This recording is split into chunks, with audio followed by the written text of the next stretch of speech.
Guys, today we are starting our series of college conference rankings and then kind of bringing it into the NFL conference rankings. But today we are just starting with the ACC. We will be ranking ACC teams, every team in the ACC, giving our if we think they're going to go over or under their win total.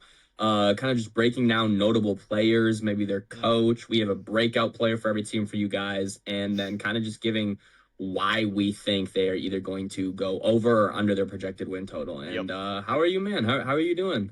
I'm doing good, bro. Excited to get this video out. I'm Yep, excited to talk about something new. We've been doing a lot of draft content. That's pretty I much all agree. we've done. So this is going to be interesting. We haven't really done anything like deep dive into teams. We're doing college first because that's the season that starts first. But yeah, this is going to be really Mm, fun. Me and Cam have been doing some research on all the teams in the ACC. We're going to talk about every team in the ACC. So if you're a fan of an ACC team, your team will get mentioned in this video. We're going to yep. do everyone from Boston College to Miami, so the bottom to the top. And we're going to talk about breakout players for every team. We're going to talk about the wins for every team. So yeah, it's going to be good. I'm excited. We're going to do this for each Power Four conference eventually, but we're going to start with the ACC. And yeah, I'm ready to get right into it, man.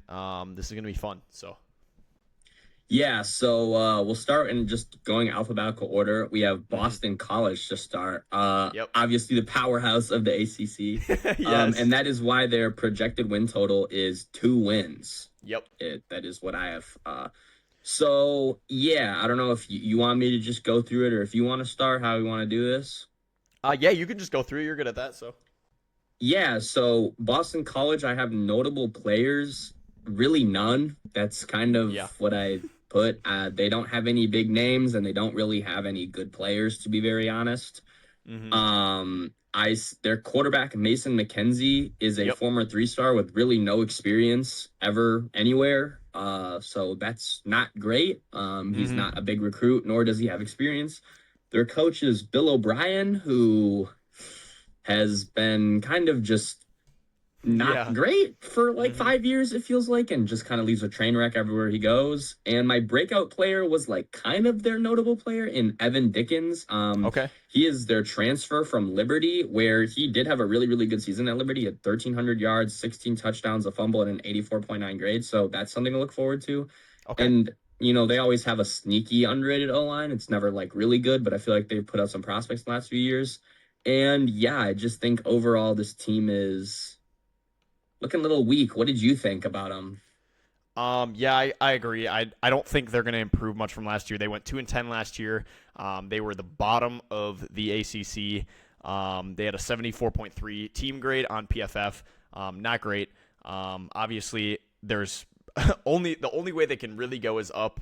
Honestly, unless they really do That's lose true. all like 11 games, which I mean it could happen.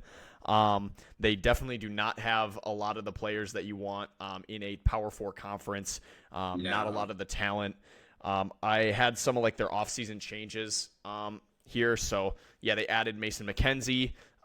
They added KJ Sampson, Reggie Jackson, and then they added tight end Kalen Chudinsky. Or no, they didn't add him. He's out for the season. Sorry. That was like one of their better players. Mm. And it's funny because his name is Chud Okay.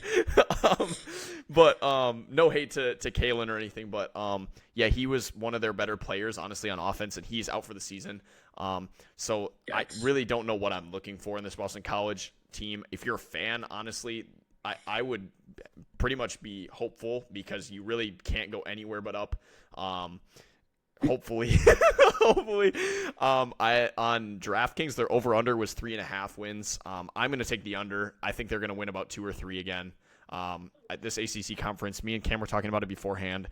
Is not great, but like Boston College does not really add to that at No. all. And No. I, as their breakout player, I said Mason McKenzie. I really don't know who else to really go with here. Mason was solidly productive in D2. He had 4,300 yards and 31 touchdowns on Saginaw Valley State, and he was the 2025 GLIAC Player of the Year.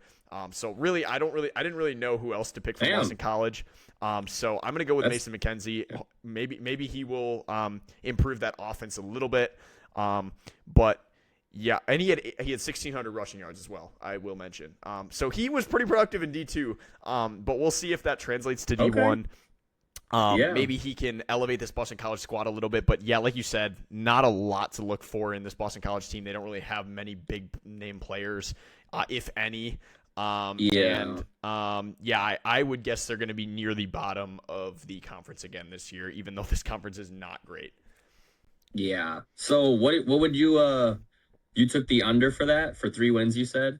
I took the under 3.5. Yeah. I'm gonna give them 3 wins. I think they win more than last year. I think this ACC conference did not really impress me. I think there's gonna be a few like upsets, you could say. I think like they can compete with some of these ACC teams this year and maybe like win a little bit. I don't know. I don't really know. I think they could win 3 games. I'm still taking the under on 3.5. I don't know, bro. I'm Yeah, not what do really you sure.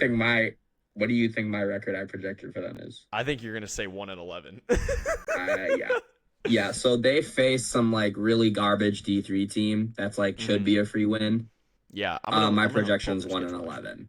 Okay. I said their ceiling is 2-10. I do Wow. not think they Okay. win more than 2 games. I believe they have kind of a rough schedule. Like I went through when I go their ceiling, when I get the team ceiling, I try to be very generous. And Hmm. then I like maybe even throw in an upset too.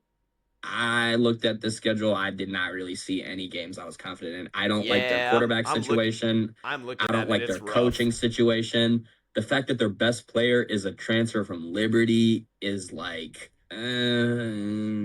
it's not great at all. And Yeah, I said their floor is 0-12. Like their I think they could lose every game. their easiest game is against Maine. Yeah, and Uh, they're pretty consistently the best. They're one of the May better, I think, After looking at the schedule, FCS schools. I might have to reevaluate my my Yeah. prediction because So they have a if tough you want to schedule. look at schedules while I go first, maybe you can do that if that's something you Yeah, want to yeah. do. Yeah, because I didn't really go But over their schedules really in depth. I know you did when you were doing mhm. your prediction, but yeah, it probably would help me to go through the schedule because I kind of assumed that they had an easier schedule because they were really bad in the conference, but No. I guess that's not really how the No. schedule is made. So Yeah, yeah, exactly. It's not they like the they NFL. might go 0-12. Honestly, that Yeah, is a I think they possibility. beat Maine, but I think they kind of have to beat Maine. If they don't, then they're going 0-12. Like yeah, it's over. that's what it comes down. Like if you don't beat Maine, you're not beating anyone on this schedule, bro. No. Yeah. But yeah, if you want to move to Cal now, Yeah, yeah, that sounds good. ripping the hat. Yes, So bro. Cal. Cal, yeah, I had their line at 7 wins. Okay. I had their notable players as for their quarterback, Jaren Kwai Sagoapalatele, I think is how you pronounce that. Probably I just think butchered that's it. close. Yeah, I'm not like. And then I think their other notable player is Ian Strong, the wide Yep. receiver transfer from Rutgers. Yep. Their cute quarterback situation, I think, is amazing. I'm just gonna call him JKS. He had an insane freshman year. People are already saying he's gonna be the first overall pick in 2028, or at least competing for it. I saw that. Obviously, he's still very young, but he has the build. He has all the traits. I really think that is awesome. Their coach, who's new this year, Tosh Lupoy, former Bama guy. I believe he was at Oregon this last year for something. He committed Okay. to building around JKS, to keeping him. That's why they went and got Ian Strong. Hmm. So they're building around their star, their young star, which is really good to see in college. For And sure. I had their breakout player as another guy they brought in, Chase Hendricks, the wide receiver transfer from Okay. Ohio, Yep. who really, really good player. He went 71 for 108, 1,042 yards, 7 touchdowns, and 83.8 grade. And man, he had a good game against Ohio State. Like he plays at Ohio, but and in the MAC, but it's like against bigger competition, he still came up and he's Yeah. good. So Yeah. what did He you was. think about Cal? Well, yeah, he's definitely a name I was looking at for my breakout player. I did take another one. I Hmm. almost picked him, which would have been interesting for this video, but yeah, I actually I like Cal's chances this year. I think they improved a solid amount, and this conference, like we've been saying, is not amazing. I think they could make a jump this year. They went 7-6 last year, and they had a 78.1 PFF team grade. Their new coach is going to be in his first year. That's the one thing that I was a little bit worried about with Cal. They might have a Yeah. kind of like a um, what's the word I'm looking for? Like a not a Hiccup. reevaluation stage, but like a yeah, they I'd might just be need like to a hiccup in there. yeah, like a little hiccup in their development as a team, just because they Yeah. need to get used to their new coach. But he is a former Cal lineman, so that could definitely help. He might know some of the ins and outs of how Cal likes to run their squad. But yeah, like you said, some of their notable changes. They brought Ian Strong in, Chase Hendricks. They really improved their wide receiver room for their young quarterback, who they want to see more out of. They brought in RB Mohammed. They brought in defensive tackle Jericho Johnson out of Oregon, former four-star, 6'4", 345 pounds. He is my breakout player for Damn. them. I Damn. think that Big he boy. has the measurables to be a good player. He just needs a little development. And I really like his size. I really like how he imposes himself in the center of the field. So I had Jericho Johnson, defensive tackle, as my breakout player for Cal. Like I said, former four-star transferred from Oregon, so he has the skills.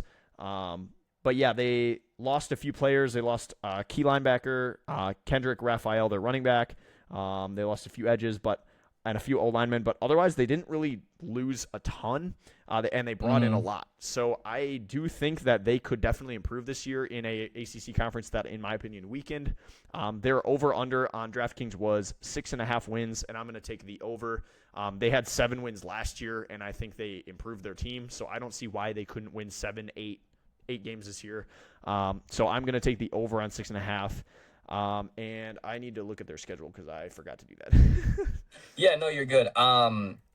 Yeah, I think Cal, I mean, like you said, they had 7 wins last year. I think they improved. I think adding Ian Strong and Chase Hendricks allows you to have a Yes, super dynamic, dangerous absolutely. offense. And you obviously assume that JKS steps up this year. And even if he stays the same, then you know this offense is still going to be really damn good.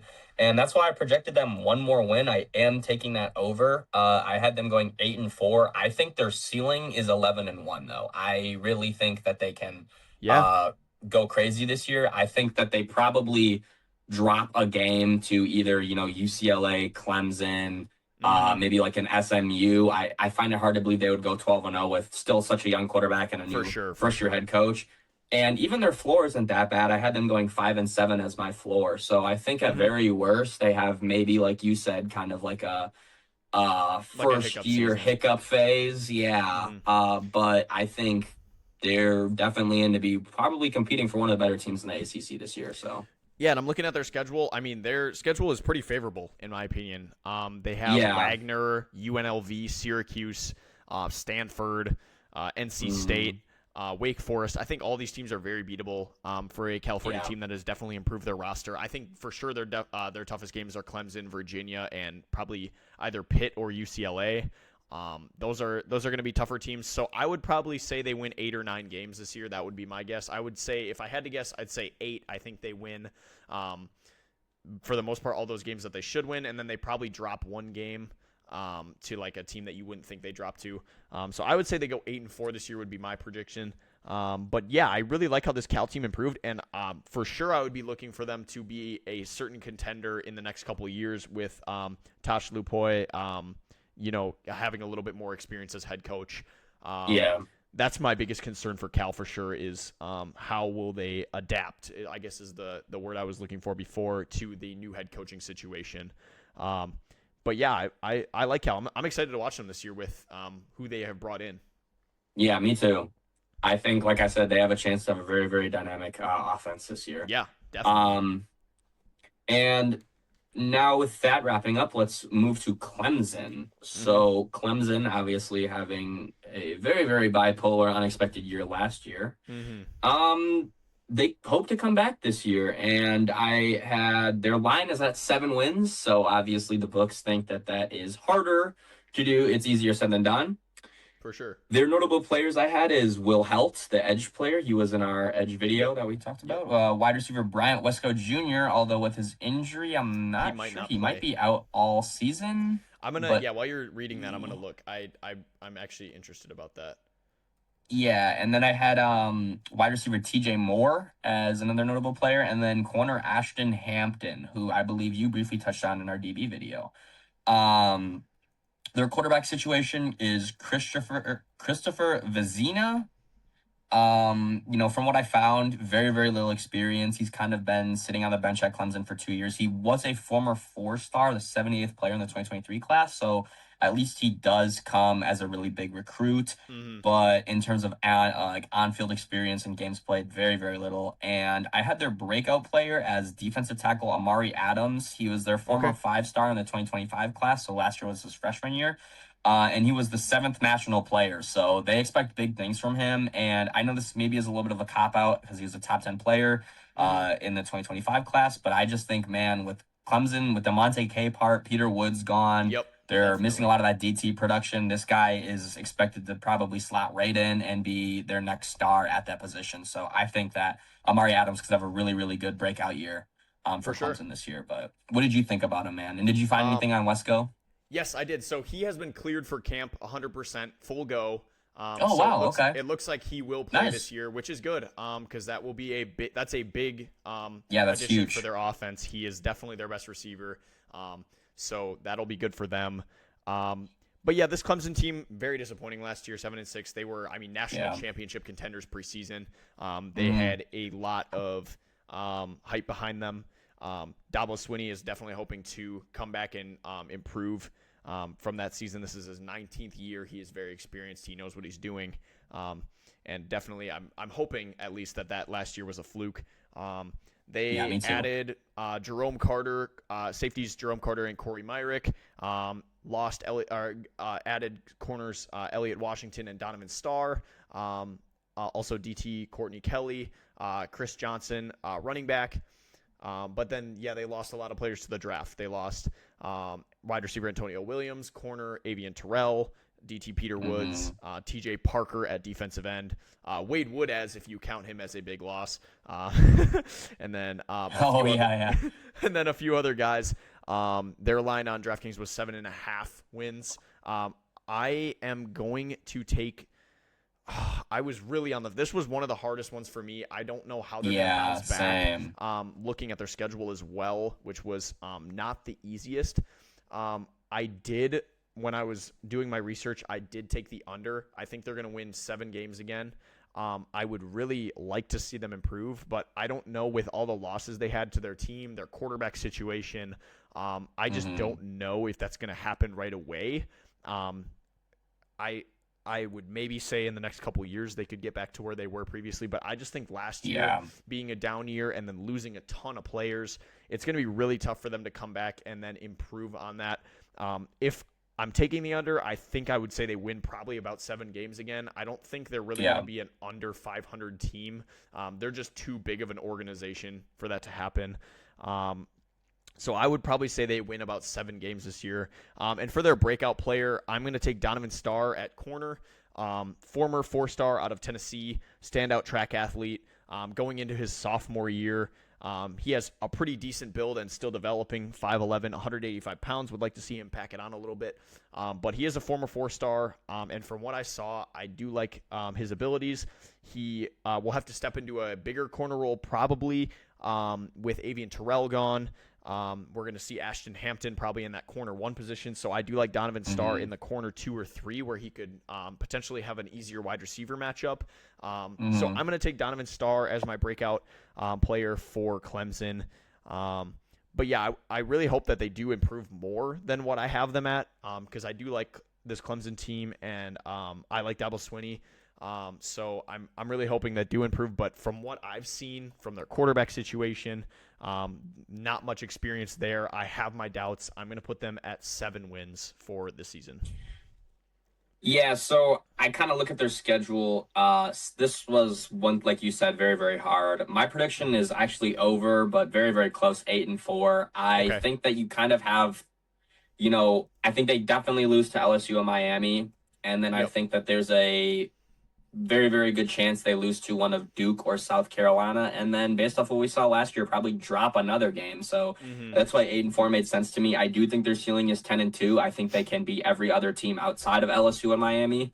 Mm-hmm. But I do think their floor is very low and at 4-8, and that they can Mm-hmm. drop a lot of games. I think a lot relies on their quarterback situation, For and I'm sure. not very confident in it. You kind of look at how they played last year with Klubnik, former 5-star guy that got Right. drafted, and I know he didn't have a good year, but this is a serious downgrade from that. And it feels 100%. like, yes, there's still talent, but, their notable players this year being Helt, Wesco, TJ Moore, and Ashton Hampton. I mean, I'm sorry, these are downgrades from every position I'm not last big on year. any of them like that Like, high. I TJ mean, Parker was yeah, better. Peter 100%. Woods was Peter better. Woods was great. Avion Avion Furrow Furrow was was better better than than Hampton. Hampton. So So it's it's a a worse worse roster. roster. It It just just is. is. And And not not much much. has changed. They still Clemson. So like I said, that's why my breakout player, they have four Right. stars, 5 stars that could break out and become stars. Um, but it's hard to trust them until they prove that they can actually get back on track. So I think 8-4 is fair. I will take that over. I think it's a little disrespectful because it's still Clemson. That Right. line's set at 7, but like you said, there's a good argument for them having Mm-hmm. 7 or 6 wins. So Yeah, and yeah, and I think a lot of people are very skeptical after last year, because oh, a lot of people 100%. were very let down by this Clemson squad. Yeah, So I think people are going into it with a more safe, guarded heart, kind of, I guess you could say. yeah, no, for sure. Because yeah, that was very disappointing last year. And I'm kind of prepared to be a little disappointed again. But we'll see. Maybe they will surprise us in a good way this year, and bounce back. Um, yeah, that is Clemson. Do you want to move on to Duke now? Yeah, so Duke, the Blue Devils, their line is set at 8 wins. I had their notable players as running back Nate Shepard. He was uber productive for them last Yep. year, big name in the ACC. Their quarterback is Walker Eget. Mm-hmm. He's the transfer from San Jose State. He had 3,446 passing yards, 17 touchdowns, 9 interceptions, and a 67.5 grade. Obviously, they were expecting for it to be Mensa, but he had a very, very late transfer. Their Yep. coach, Manny Diaz, is, I think, a above average coach who Mm-hmm. blunders games at times, but I think his style of coaching allows for Duke to kind of punch above their weight class a lot. And my breakout player for them is their sophomore edge, Bryce Davis. He was a 4 star, the 63rd player in the 2025 class. And as a freshman, he had 150 snaps on promising stats. And I think that they're set to. They had an edge player last year, Anthony something, I feel like his name was. And I think he can just Uh, slot right I know who in you're and talking fill about. a lot of that production. I I think believe his he was a last name's drafted I think guy. his last name's Anthony. Yeah. Vincent Anthony. Vincent Anthony. I wanted to say Vinny, but I'm like, no, that's the guy from Wisconsin. I think you're right. It's Vincent Anthony. I think it's something like that. So yeah, and also with how much Manny Diaz blitzes, man. You hope that a lot of these edge guys gets production. So Mm-hmm. I would not be surprised if Bryce Davis is a big breakout player for them. But what did you think about Duke? Yeah, I was definitely intrigued by Duke. They lost a lot of their big players through the draft, and they lost Darian Mensah and Cooper Barkate to Miami in conference rivals. So definitely tough losses for them. They're going to need to adapt to that. I think Manny Diaz can handle that, but like you said, he can be inconsistent at times. So it'll be interesting to see where Duke lands. Walker Eget is a transfer in, like you said, so he'll have to get used to the system. Yeah, and then they added OT Braden Miller, defensive tackle Owen Waffle, DBs Che Ojo Ray, I think you say his name, and Dylan Flowers, wide receivers Jared Richardson and Jonah Burton, and then tight end Nate Kursky, and then lost a lot of players, including Cooper Barkey and Darian Mensah, and then Kayshawn Brown is their other receiver they lost. Basically, their two best receivers they lost. Yeah. And then like corners, Chandler Rivers, Wesley Williams. I think Terry Moore went to Ohio State too.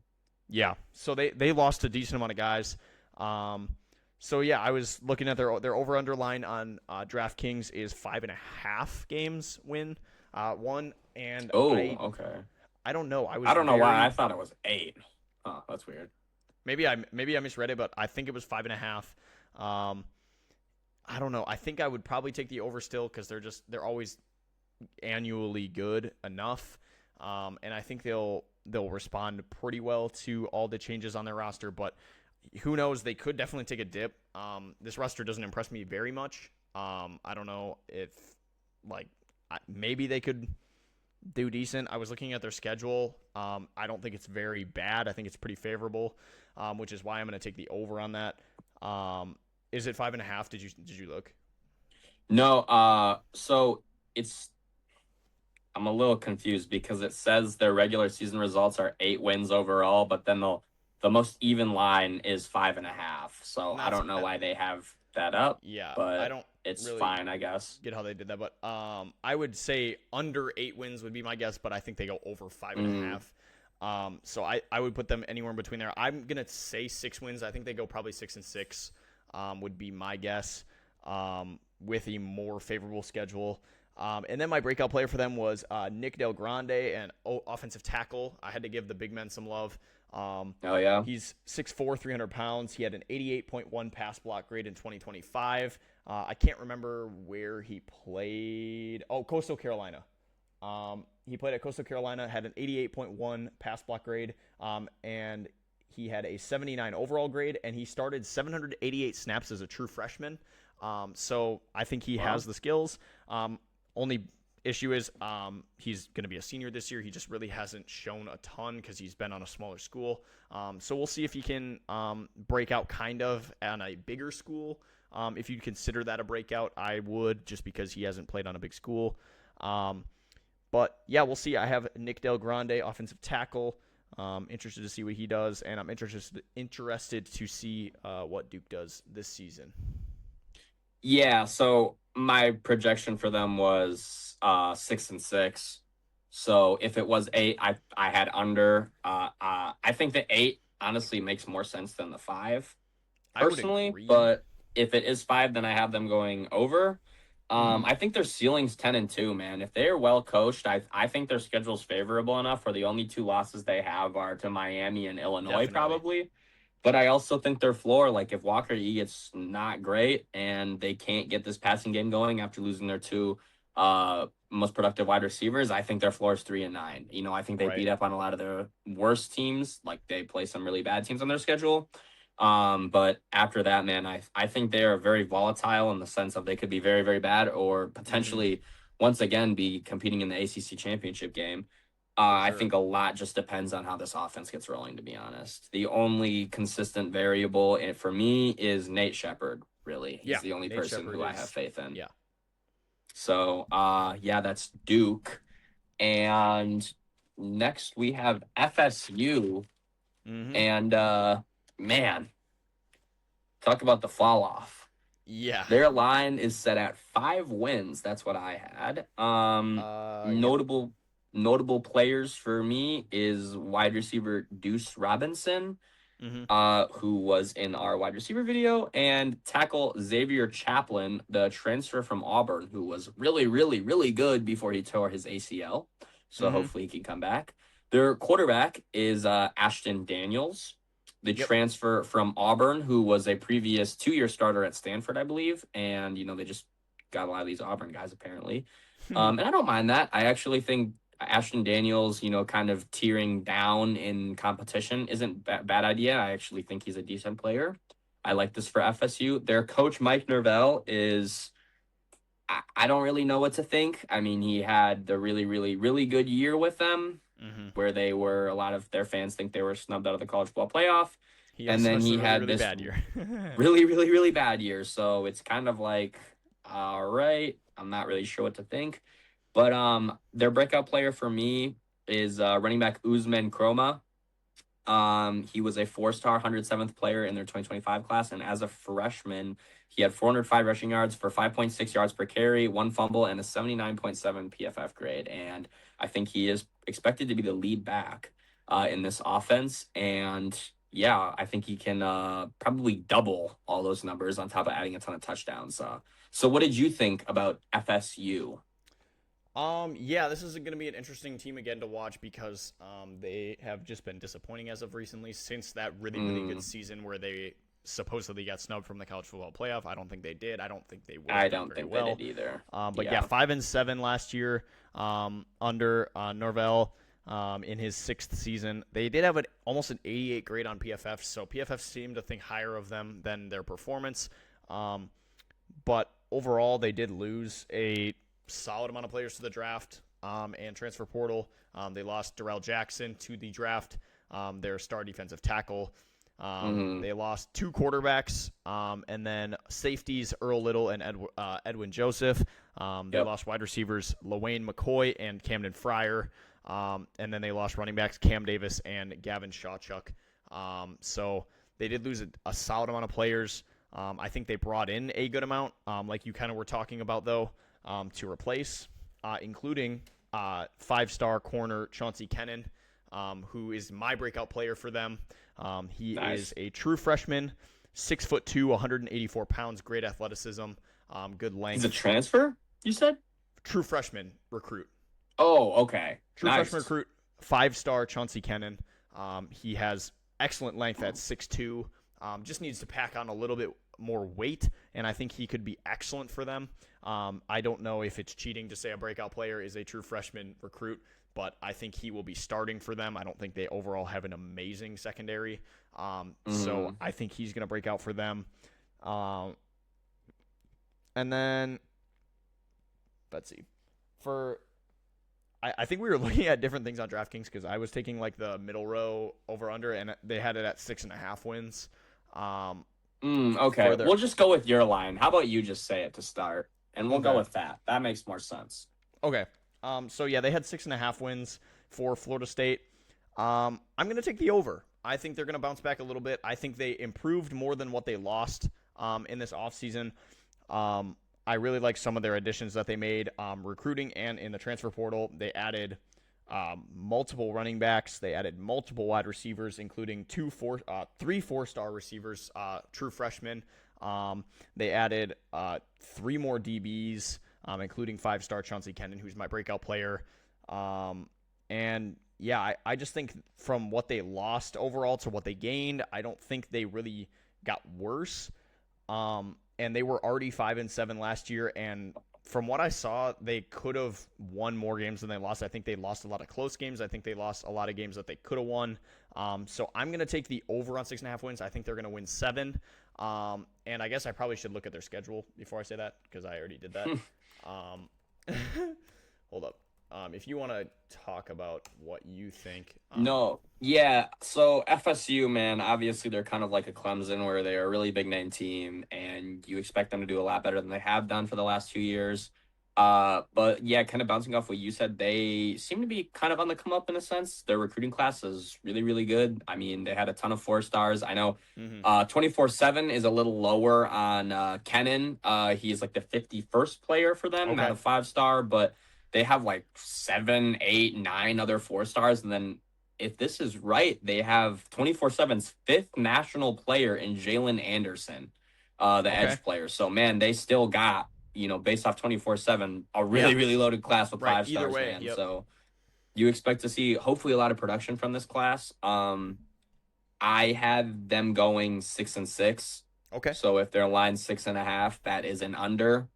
I think their floor is 4-8. I just think, there's a lot to be answered for me. For sure.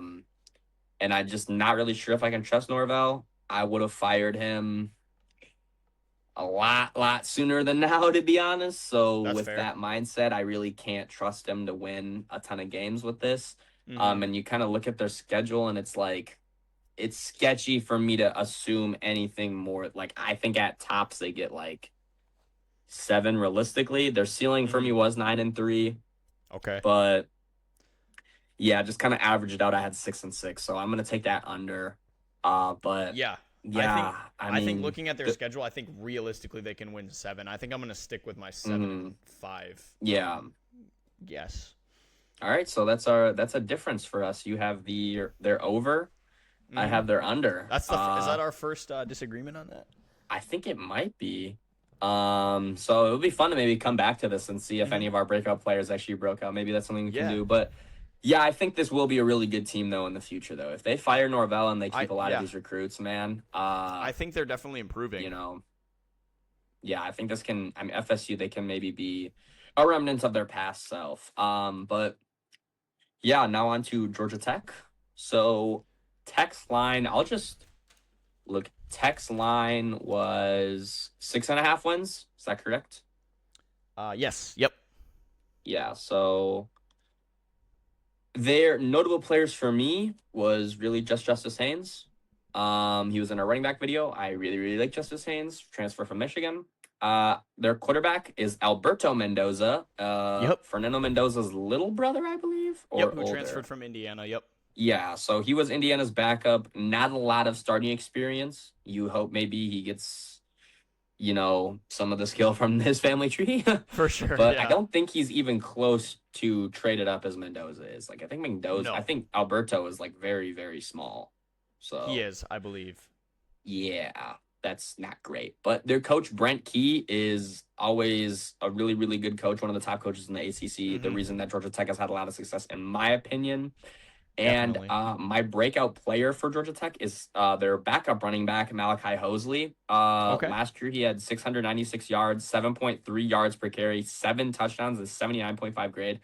I just think, man, even if he only gets, a handful of carries, 7, 8, 9 carries a game, Yeah. this is a very run heavy team. They're going to be running the ball with Mendoza. They're going to be running the ball with Haynes.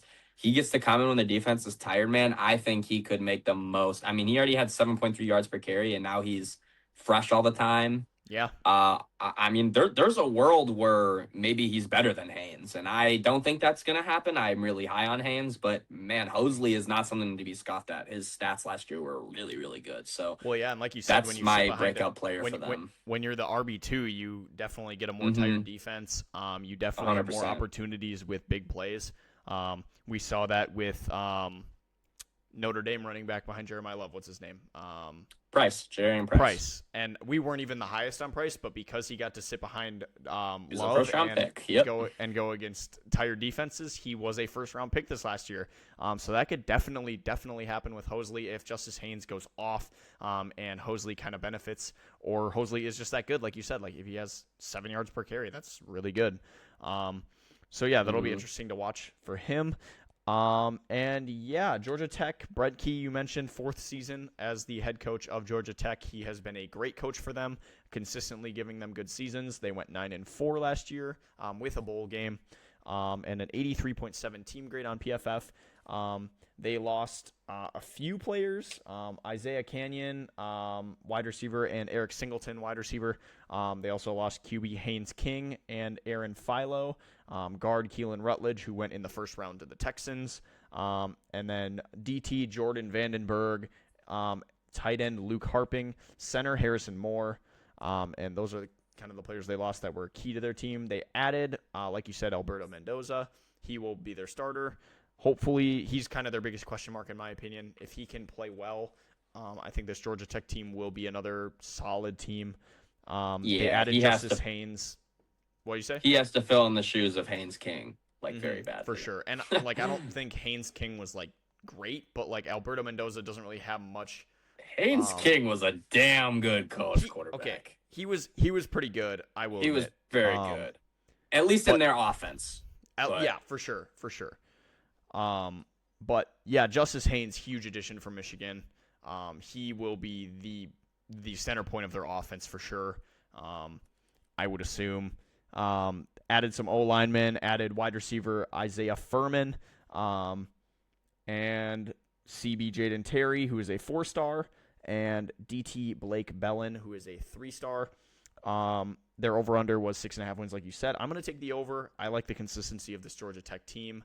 I like Brent Key. I think he will do a good job. I find it hard to believe in how bad this conference is, that Georgia Tech is going to regress that bad, below 6.5 wins. I think maybe they don't have 9 wins this year, but I think they still win 7 or 8. I don't see them regressing that much. And for their breakout player, I'm going to take Isaiah Furman, wide receiver. I think that they're mostly going to be a running team for sure, but I do think that Isaiah Furman is traded out of his mind. He's 6'4" to 6'5", 200 pounds. He had 910 yards and 9 touchdowns last year. Former 3-star had 19.7 yards per catch, and he has deceptive Sounds like speed. dude almost broke. Sounds like dude already broke out. He had 1,000 yards and 10 touchdowns. He was a D. Who did he play? Oh, for? he was like D3. He did not play for a great team. Okay, hold on. That might have been D1, but it was a really shitty team. Okay, yeah. No, that makes sense then. Let me check on that quick. Yeah. He played for Elon. Oh yeah, they're trash. So yeah, Well, I take his stats with a grain of salt, but like he still had yeah, 910 yards, 9 touchdowns, and 19.7 yards per catch. On Elon the last 2 years, he's deceptively fast, and he's literally like 6'4" to 6'5". yeah, that's huge. So we'll see. I think he could definitely be the wide receiver one, to replace Isaiah Canyon. And yeah, we'll see. I'm going to take him as my breakout player. But That's a yeah, good this is pick. definitely a run-heavy offense, so I could definitely see him struggling. Kind of a risk take for me on my breakout player because he might not have that much of a role in the offense, but we'll see. I really like him. And yeah, I'm going to take the over on Georgia Tech for 6.5 wins. Yeah, 6.5 wins. I'm taking the over for them too. I have 7-5 as their record. I think their ceiling can be 10-2. Mm-hmm. I don't think they win against Georgia, and then they probably drop a game just throughout the season. I think their floor though is 4-8. Man, a lot relies on Mendoza. I'm not gonna lie, and he's Mm-hmm. so For unproven. sure. I mean, you're filling in the shoes of somebody. Haynes had almost 3,000 yards passing and 14 passing touchdowns with only 6 interceptions, and then he had almost 1,000 yards rushing and 15 rushing touchdowns. Mm-hmm. So I mean, we're talking about somebody who almost had 30 all-purpose touchdowns and 4,000 all-purpose yards. That is I mean, if Mendoza gets half of that, that's impressive for somebody who's never done anything. For sure. So For sure. I definitely think they regress from last year. The 7-5, that's why I'm a little bit lower, but I definitely still think they get over 6.5 wins. I mean, that feels kind of That disrespectful feels to kind of me, yeah. That was kind of what I was thinking. especially since their schedule is not It's not that bad. bad. So I'm a little confused about that line. But, I definitely think they can go over it, and they can definitely be they're always sneaky. They're always a sneaky team, man. Brent Key That's gets kind of these what I guys thought. right. So, uh, yeah, and Brent Key we trust, I guess, and just Yes, hope the best for Mendoza. that's kind of my mentality on them. Even if their roster doesn't impress me the most, I just think Brent Key is Mm, a good coach, and I think they're man, good consistent. So coaching. yeah, Yeah, it gets you. that really helps. Really Yeah, helps. especially in college, man. So, on to Louisville, which their line is 8.5. Mm-hmm. Interesting. So 8.5, that's very high for Louisville. Their notable players for me is running back Isaac Brown, who is Mm-hmm. somebody that I am very, very high on Yep, from our running back video. And Edge Clev Lubin, who I believe you talked about. I don't think I I did, did. but he was in our Edge Yes, video as well. So really they like have him. two guys that made our videos. So, Mm-hmm. you know, unlike a lot of these teams we have ACC. talked about, they Yes. actually have some top Yeah. talent in this Mm-hmm. conference. Their quarterback is Lincoln Keenholz. Never really any experience or start anywhere, but he was Ohio State's backup. Mm-hmm. So I believe he was a former very high 4-star, maybe even Yes, five on I some he sites. might have been a 5 star. Yeah, so just never real obviously kind of got sandwiched between like Tavian St. Clair, Julian Sayin, and all Yep, the other amazing players they've had. So, there's a lot of variability in how he plays, but high for ceiling, sure. maybe very low floor. Coach Jeff Brom is somebody who's always been a pretty decent coach for this team. Kind of like Brent Key, I feel like he always punches above his weight class, gets these guys ready. I mean, that's the For reason sure. they upset teams like Miami. Just to Yes. be honest, I think a lot of it is Jeff Brom and a lot of the sneaky talent they have. And my breakout player is probably I spent a lot of time looking for somebody here, and I kind of had to do a cop out. He's already very good, to be honest. It is their transfer receiver Trey Richardson from Vandy. Okay. And last year at Vandy, he went 46 for 72, 806 yards, and 7 touchdowns with the 75.9 grade. I know that's already very productive for college, but my mindset is that he can break out for them. Mm-hmm. Yeah, And that's fair. they didn't really have anybody else that I thought could be considered a breakout as high as Trey Richardson. And I actually think that he could maybe like double his production, kind of like we see from God. Why am I blanking on his name? Their wide receiver last year. I really liked Oh, him. He's on the Lou, Dolphins now. Chris Bell. Chris Bell, yeah. I was gonna say Chris Brown. I knew it wasn't Chris Brown, Chris Brown, but bro. breezy. But yeah. What did you think about Louisville, man?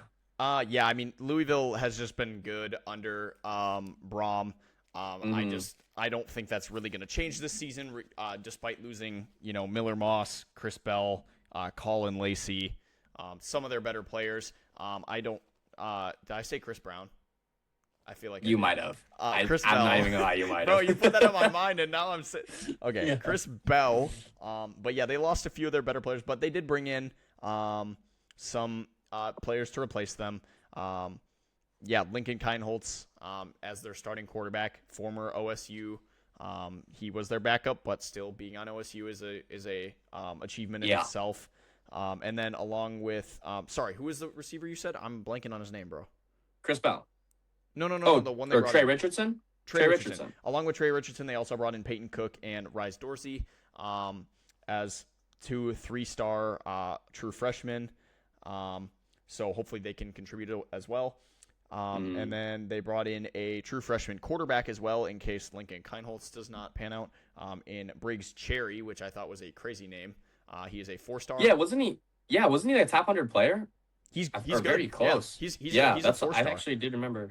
So he could potentially step in if Kienholz does not pan out. And then they also brought in tight end Brody Foley, tight end Justin Reed, cornerback Santana Wilson, and safeties TJ Banks and Cohen Entringer from Iowa, who had a pretty good season last year on Iowa. And yeah, their over-under on DraftKings was 8.5 wins. And I think I'm going to take the over. I do actually like this Louisville team.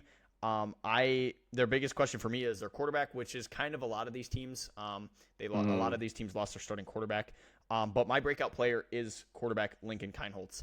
Okay, I like it. I actually like it. I'm betting on him too, to be honest. I really hope he succeeds. And I like Louisville. So yeah, me too. He has the build that he's 6'2", 215, a little short, but not bad. 6'2" is fine. And as a former Buckeye, 4-star, I just think he has the capabilities to break out on in a roster where he gets to start. He didn't have many opportunities, like you said, sandwiched between Sayin and St. Clair, who are 2 really, really good players.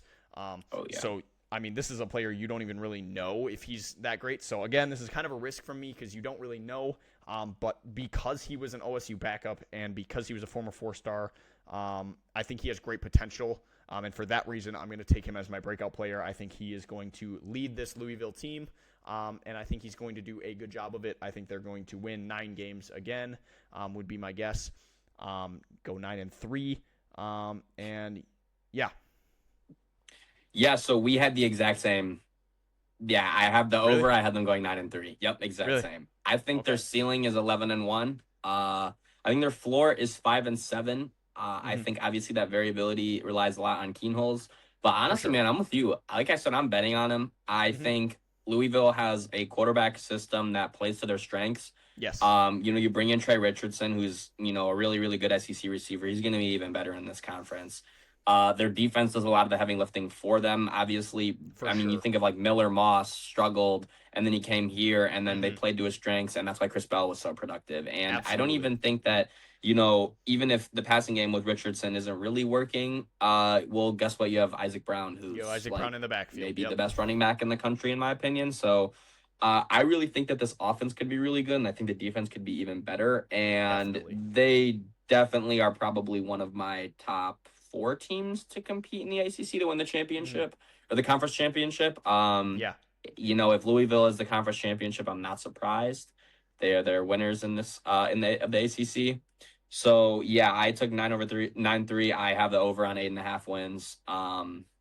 And yeah, I just think, man, they're always pretty consistently good, and I think their roster is a little sneakily underrated this year. Well, and like I said, I would agree on the sneaky underrated. And like I said with Brent Key for Georgia Tech, I just think Jeff Brom is a good coach. He's not going to let them fall. I would be really surprised if they didn't get at least close to the season they had last year.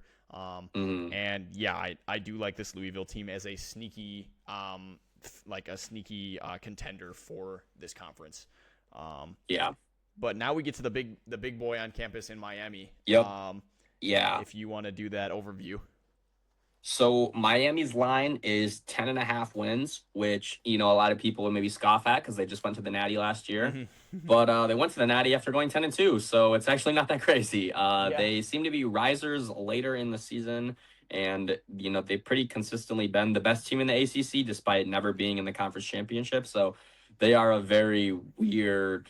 No one really knows what to do with them in terms of a betting line for regular season Mm, wins, but yeah, they're notable players. Just there's a lot, but just to name a there's a lot. few, obviously wide receiver Malachi Toney, Yep. college football 27 cover athlete. Outside of Jeremiah Smith, probably the best wide receiver in the country. 100%. For college, obviously, their running back Mark Fletcher, once again, one of the best running backs in the country.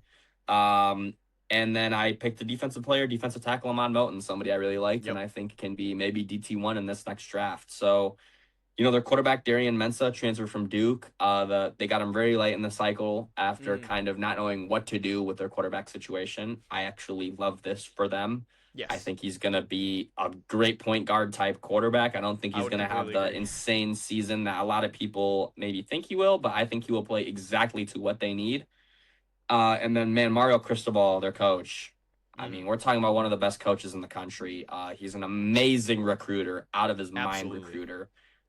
He seems to find talent that's, he seems to pick the best of the best. Hmm. Obviously you have your top SEC teams, top Big Ten teams, top ACC and Big 12 teams that get their pick of their 5 and 4 stars. It seems like Miami pretty consistently has the highest hit rate. They always turn their really, really good receivers, especially, into superstars, it seems. Mm, Obviously with Malachi Toney being their latest example. And that's why my breakout player is 5-star freshman tackle Jackson Cantwell.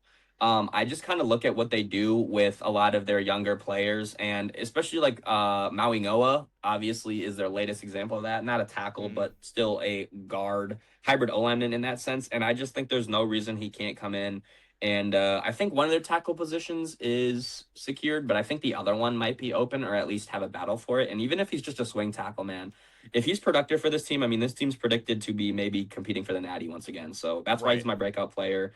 And what did you think about Miami, man? Very Well, yeah, polarizing. right off the bat, this is our first agreement and breakout player. Mine is also Jackson Nice. Cantwell. I really like the pickup for Miami. Sixth ranked Mm-hmm. player nationally by some sites. I think I'm trying to remember which one Yep. I Twenty looked four at, seven but has sixth. 24/7. Yep. But yeah, really like Jackson Cantwell. I think he can immediately step into that starting position as a true freshman on a team that could win the Natty. So that is really, really impressive. Definitely going to take him as my breakout player. And I love giving love to the big men because usually these offensive linemen do not get the love that they deserve. So Yeah. Jackson Cantwell is going to be my second offensive lineman breakout player. But yeah, I mean, this is my clear favorite to win the ACC. I just think Miami's the best team in this conference by far. And I have them going over the 10.5 mark. I think they go 11-1. I think they drop probably one game, like you said, because they're kind of inconsistent. But their schedule is super favorable. I Mm. really think that it would honestly not surprise me if they went 12-0. I think we talked about that earlier today. And I looked at their schedule and I was like, yeah, I think that's pretty manageable. I think Notre Dame is going to be probably their toughest matchup. That's where I see them dropping the game potentially. But if they win against Notre Dame, there's no reason why they can't go 12-0. And yeah, I mean, they brought in Darian Mensah, Cooper Barkate, Damon Wilson, Jacquez Carter, Omar Thornton, Conrad Hussey. I mean, the list goes on. All these Yeah. players want to play for a good team in Miami. They were just in the Natty. That's a great calling card for all these high recruits in the transfer portal, in the true freshmen. And Mario Cristobal is a great coach, like you said. Amazing I just, coach. Yeah. I see them going over that 10.5 win total. And maybe I eat my words here because they did not go over the 10.5 win total last year, but I just Mm. think the schedule is so favorable, and they brought in a lot of players to replace who they lost. And honestly, when I'm looking at like they had Carson Beck last year as at quarterback. I know you like him a little bit more than me, but I just think Darian Mensah is going to be better than him. I Um, actually agree with you. and I Still like Beck, but yeah. Yeah, and I don't really have a position on Beck. I don't think he's great. I don't think he's bad. I just think he was Mm. kind of a role kind of like a captain of that team. Like he just kind of led it. Yeah. And I just think Darian Mensah could potentially make that offense even better. Along with bringing his weapon in Cooper Barkate, and Tony is still there. He is, like you said, the second best receiver in the nation behind Jeremiah Smith.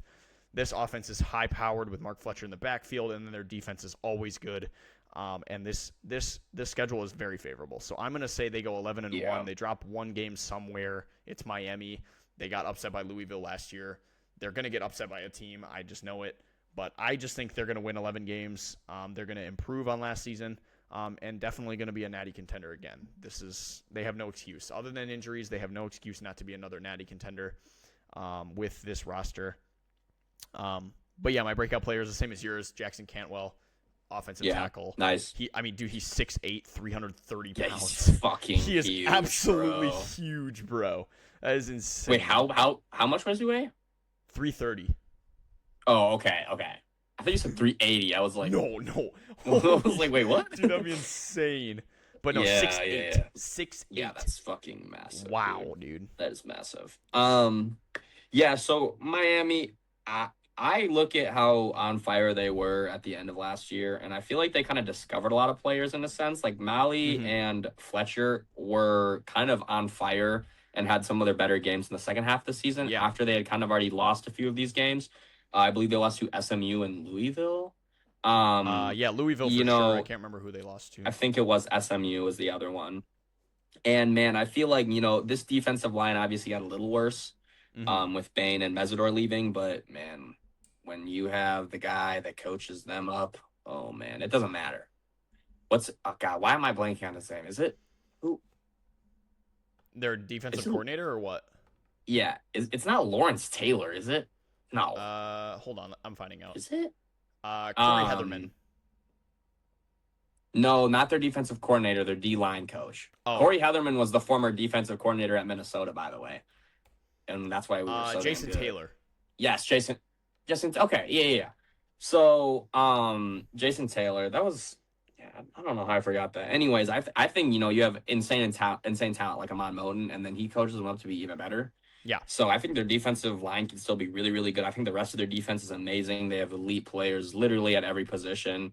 And, yeah, I think they're going 12-0. Okay. I think they smashed that over. I think their floor is 10-2. I would agree. That is their floor. I was so tempted to put 11-1. I don't think they drop a game this year. I think the only game they can lose is Notre Dame. If they go 10-2 or lower, I think it's a failure of a season. Honestly, it's a failure of a season if they don't make the college football playoffs. It's a failure of a season. If they go 10-2, it's 100% a failure of a season. Yeah. Unless they go do what they did last year, where they would go to the Natty. Right. And yeah, my ceiling is they win the Natty. This is probably one of the top 5 Natty. If I had to pick the top 5 teams most likely to make the Natty, this would definitely be one of them. They are definitely the top dog of the ACC. 100%. I think they finally win the conference championship, finally get favorable matchup going into the playoffs, and that's why I think their ceiling is. Yeah, I think they're just so set up. They have so many good players. It's hard to not look at this team, and I don't really see a weakness. I just don't. And their strengths are ridiculously strong.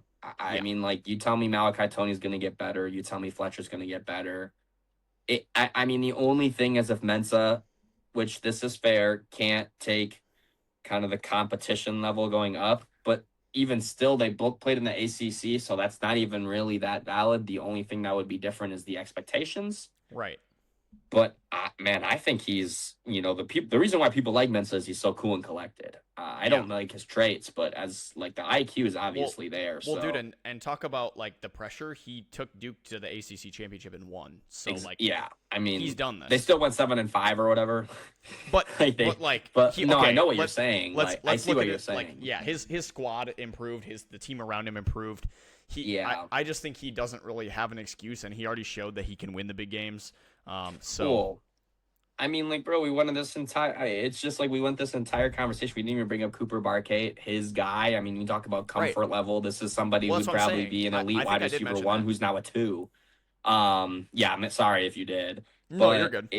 It's just and their breakout player is a top 10 player, nationally. 5-star, someone that would be the best player on most teams. Right. It's Ooh, yeah, this team is really, really good. And my breakout player it's somebody in next year's class. I thought he was in this year's class. Nick Lanier, their wide receiver, 5-star commit. Because man, it just feels like they just turn these wide receivers into demons every single year, Yeah, man. It really does. So they do. yeah, that's Miami. And I'm sure we'll be talking about them later when we predict our conference For sure. championship winner. For But sure.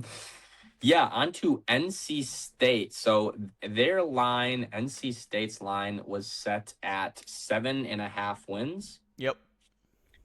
Their notable players, it's really just their quarterback, CJ Bailey. That's the only person who I thought. Yep. Their coach, Dave Duran, I don't really have any feelings about. I think he's fine. Yep. If he's contributed to the success and development of CJ Bailey, then good for him. I don't know if it's him. I don't know who else it is. I'm going to be honest. Don't really know much about Dave Duran.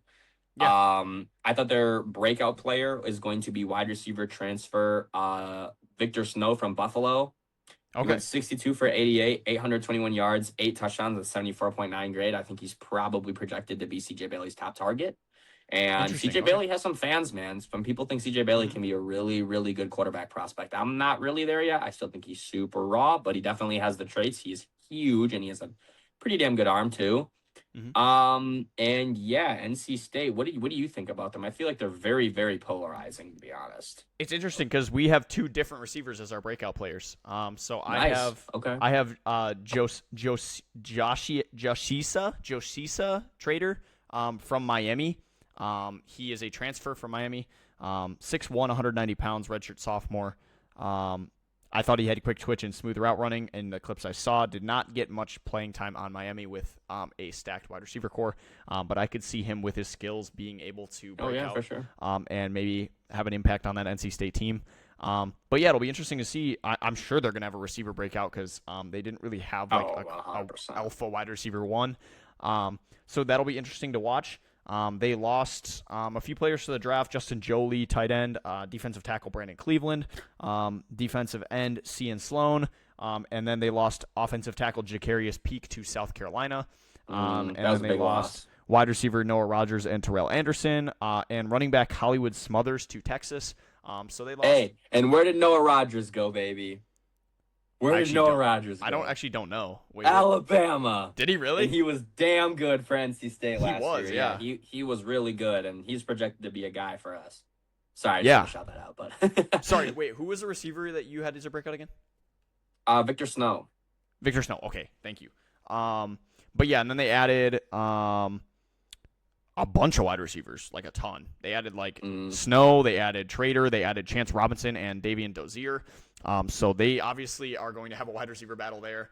To see they want CJ Bailey to have targets. They want to get the replacements for Noah Rogers and Terrell Anderson. And then they added tight ends Vander Plug is his name, and Hunter Provience, safeties King Mack and Andre Evans, linebacker Dakari Nelson, and an offensive tackle and a couple defensive ends, a safety, and their over-under is 7.5 wins. I didn't really know where to go with this one. I think this line is pretty tough. I don't know if they improved or got better. I'm honestly thinking they got. I don't know. I took the under initially, but I think I might. I got to look at their schedule first. Yeah, you talk for a second. I'm gonna look at their schedule because I can't decide. Man, we've had very little. I think we've only had one team we disagree on. I have their under 2. I have been going 6-6. I think they stay the same. Honestly, I mean Bailey might improve a little bit, but even still, then Noah Rogers was a really big loss, man. I mean, he was, for a team like Alabama to go get him, it shows how talented he was. I think their ceiling though, because of this volatility, is 10-2. I mean, if CJ Bailey steps up and Victor Snow, and all the other receivers, even if they just have a good 1 and 2 and Bailey can kind of lead this offense and their defense can just be competent, they definitely can go 10-2. I believe their schedule was pretty favorable. But yeah, man, if Bailey kind of stays the same or falls back in some of his shortcomings and they really can't fill that wide receiver role, I think their floor is 4-8. So, I mean, they could have anywhere from 4 to 10 wins for me. I wouldn't be surprised anywhere. But I think if I had to be, an averaged out 7.5 wins, I mean, it's a tough line, but I think I would go under. I think it is a really tough line. 7.5 is a good line. Yeah. I think I'm gonna stick with my gut and take the under, but I would not be surprised if they Yeah. hit the over. There's a lot of teams on their schedule that I'm just not sure about. I think they have Vanderbilt. That's a loss for me. They have Yeah. Virginia. I think they probably lose that game. Probably. Then they have like California. I'm high on California. I think they lose that game. Mm-hmm. I think they probably lose to Florida State, probably Duke. But then there's like Richmond, Appalachian State, Stanford, Syracuse, UNC. They have some favorable matchups, so I definitely think they can hit the over. This is probably one of the toughest lines for me. I'm going to take the under and stick with my gut at 7 wins. I think they're going to go 7-5. I like CJ Bailey. I think he's going to be their cornerstone of their offense. But we'll see how he adapts with losing his top target in Noah Rogers. We'll have to see if one of the 2 receivers we mentioned will break out, or if a different one maybe. It'll be interesting to watch. But if they have a good breakout receiver and CJ, why did I just completely blanked on his name? CJ Bailey. CJ Bailey. If CJ Bailey has a good season, they definitely could compete and reach that like 9-10 win mark that you mentioned. Like they definitely have the capability. But yeah, I think I'm gonna take the under from what I've seen from who they lost.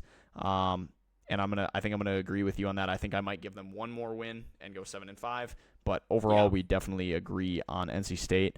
It'll be interesting to see what they do this year. Yeah, so on to UNC, which is the University of North Carolina. Their line is 4.5. Notable players for them, I had Melkar Abu Jaude. He had like 12 sacks for them last year. So he's not a big name like media-wise, but I mean, that's very hard to ignore. 10 sacks in a 12-game 10 season. sacks is crazy. Or 12 sacks in a 12-game season. 12, very good.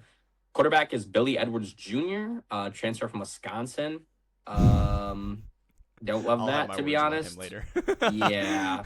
And then their coach is Bill Belichick, who doesn't seem too interested in coaching anymore. And I think he's going senile, honestly. I don't really know. I think he has been senile for probably 5 years, but based off how they played last year, that's definitely the verdict I would come to. Yeah.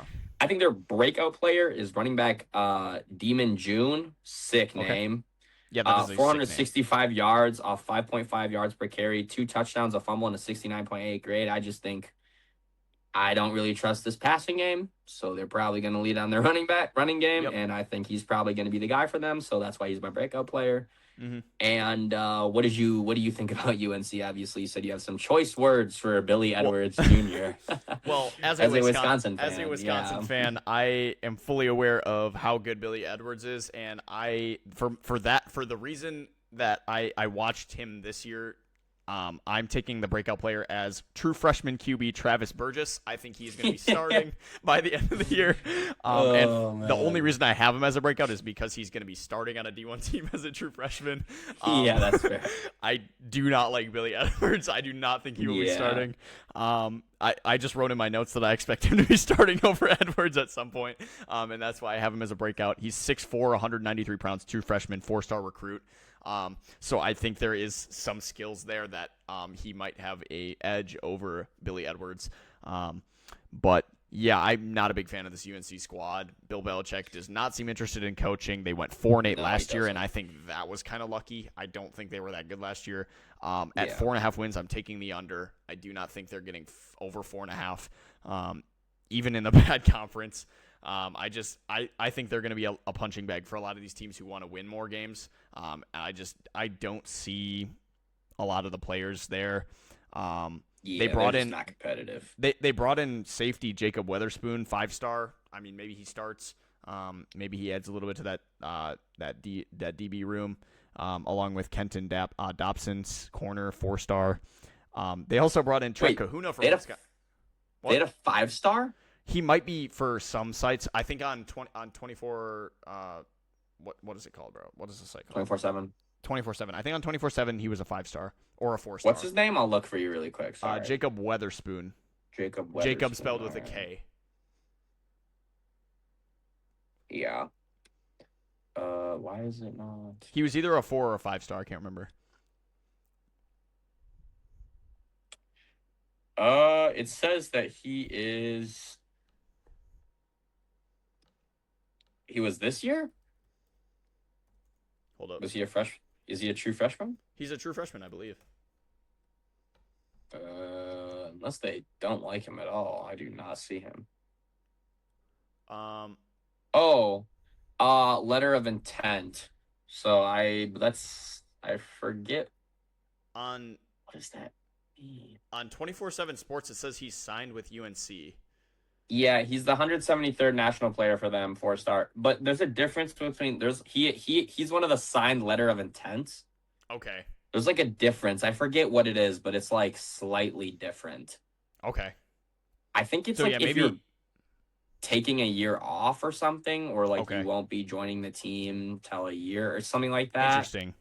Interesting. Okay, I did not know that. Yeah, I'm not entirely sure, but they still did have a ton of Travis Bird. They had a good recruiting class. They did. Jeez. I don't know if it's Bill Belichick or what, but they did have a good Well, recruiting class. I don't know. Like, how are you a high recruit and you look at this team and you're like, I yeah, let's go here. Like, dude, I couldn't tell you, bro.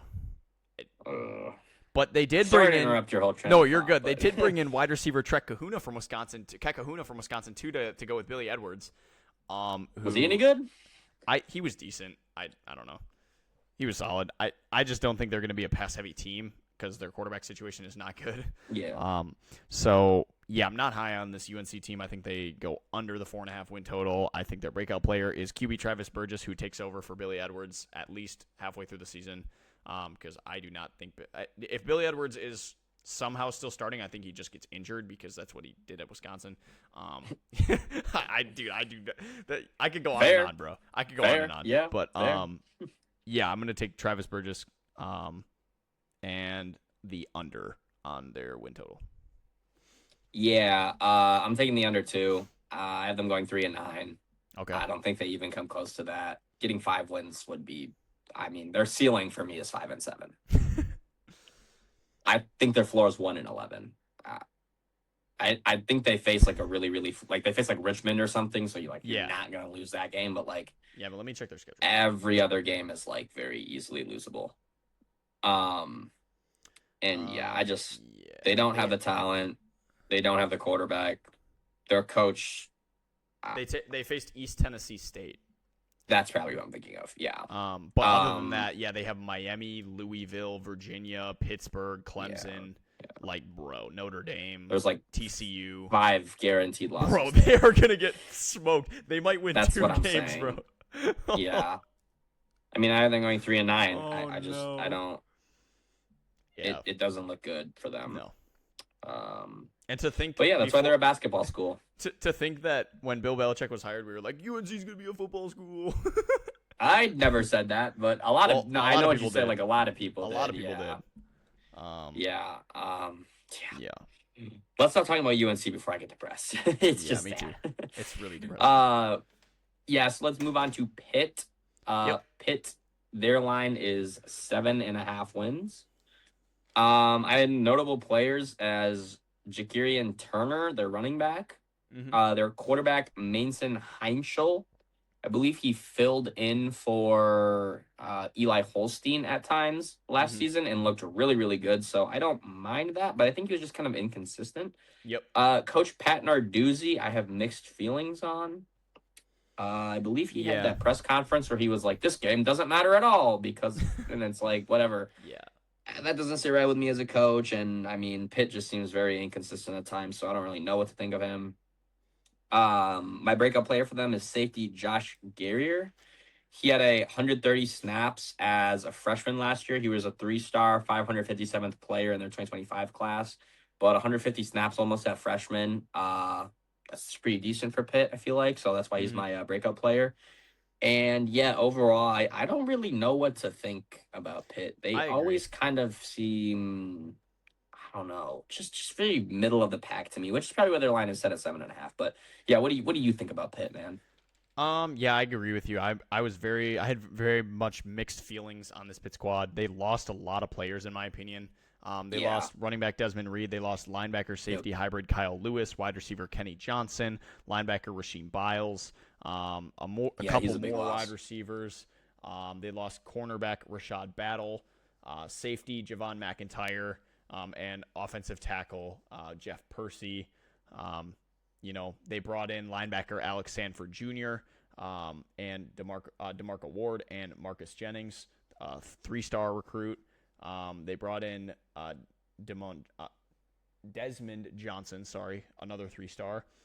Brought in some offensive linemen, couple tight ends, few wide receivers. I just don't know if they got better, and I think they were just fine last year.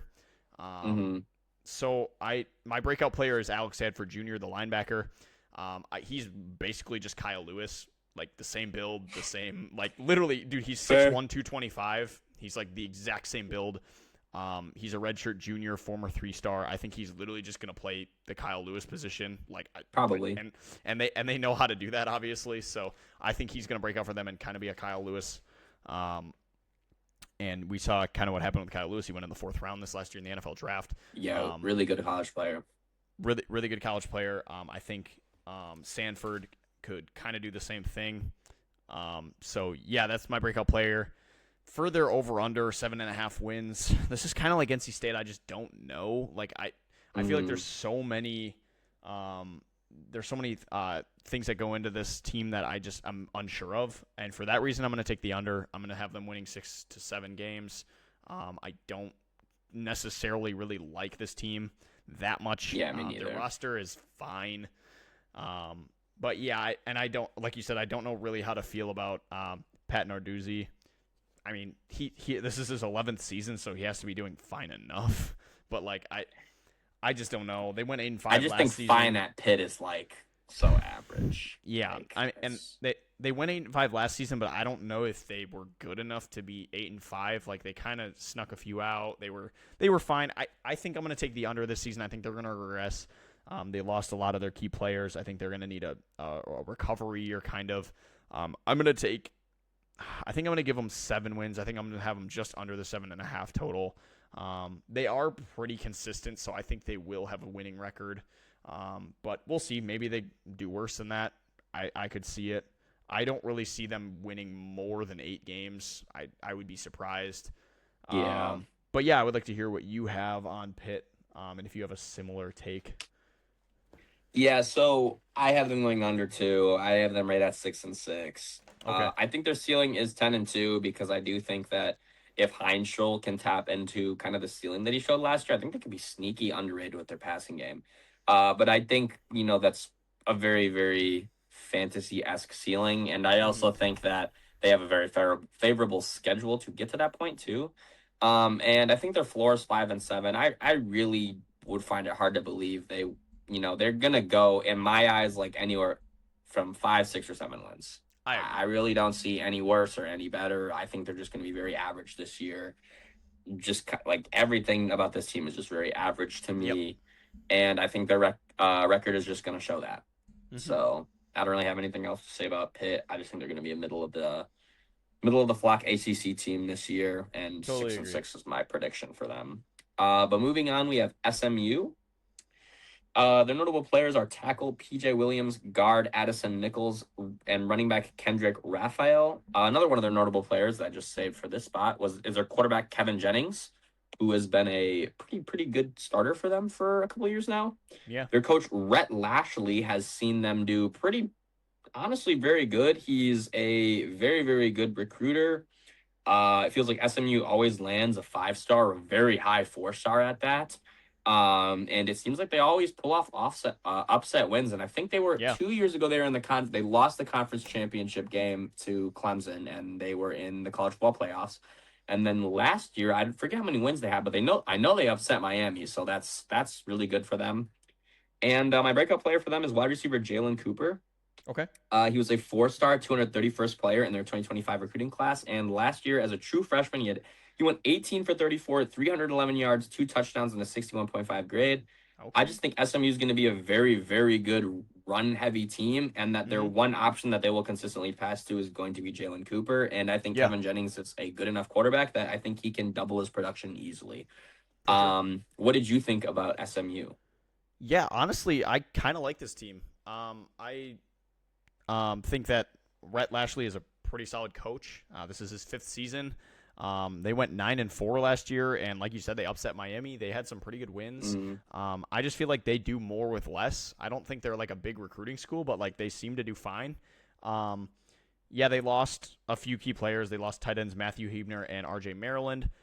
They also lost Isaiah Nakwobia and Ahmad Moses. They lost T.J. Harden, Jordan Hudson, a few DTs. Yeah, they lost a few players, but honestly, they brought in a solid amount. Like you said, they brought in Kendrick Raphael. They brought in wide receiver Yannick Smith, CB's Jarvis Lee, and Javen Thomas. DB Jimmy Wyrick, tight end Theo Mellon Orstrom, who is a 4-star. And then they brought in DT Malcolm Alcorn Crowder, and offensive tackle Dramad Odoms, who is a 5-star, I think. Yeah, he was there. He was a 5-star in the 2025 class, I believe. He was almost my breakout player. Yeah, he was But close to mine too. He did really bad in his starting season, so I couldn't really pick him, to be very honest. But we'll see. Maybe he'll improve from that. But my breakout player for SMU is Malcolm Alcorn Crowder, who is a defensive tackle. He is 6'6", 305 pounds, transferred from Kansas State. He is a redshirt sophomore. Had 14 hurries and 3 sacks on 171 pass rush snaps in 2025. I think he's going to be the starter on this SMU team. I would not be surprised if he is one of their better defensive players by the end of the season. He just is a really solid pass rush DT, and I think he could make a big effect on that team. But yeah, their over/under is 8.5 wins, and I'm going to take the over. I think they win 9. I actually, damn it. We just keep agreeing, man. Dude, what the hell? I agree. We're on the I same think they're going wavelength, over. bro. Yeah, I took the over. I think they're going to win 9 games. I like this SMU squad. I think they're underrated. Same. I think they're winning 9-3. I think they're going 9-3. Yeah. I have it written down if you don't believe me. This shit is in ink. I have it written down in pen. Yeah.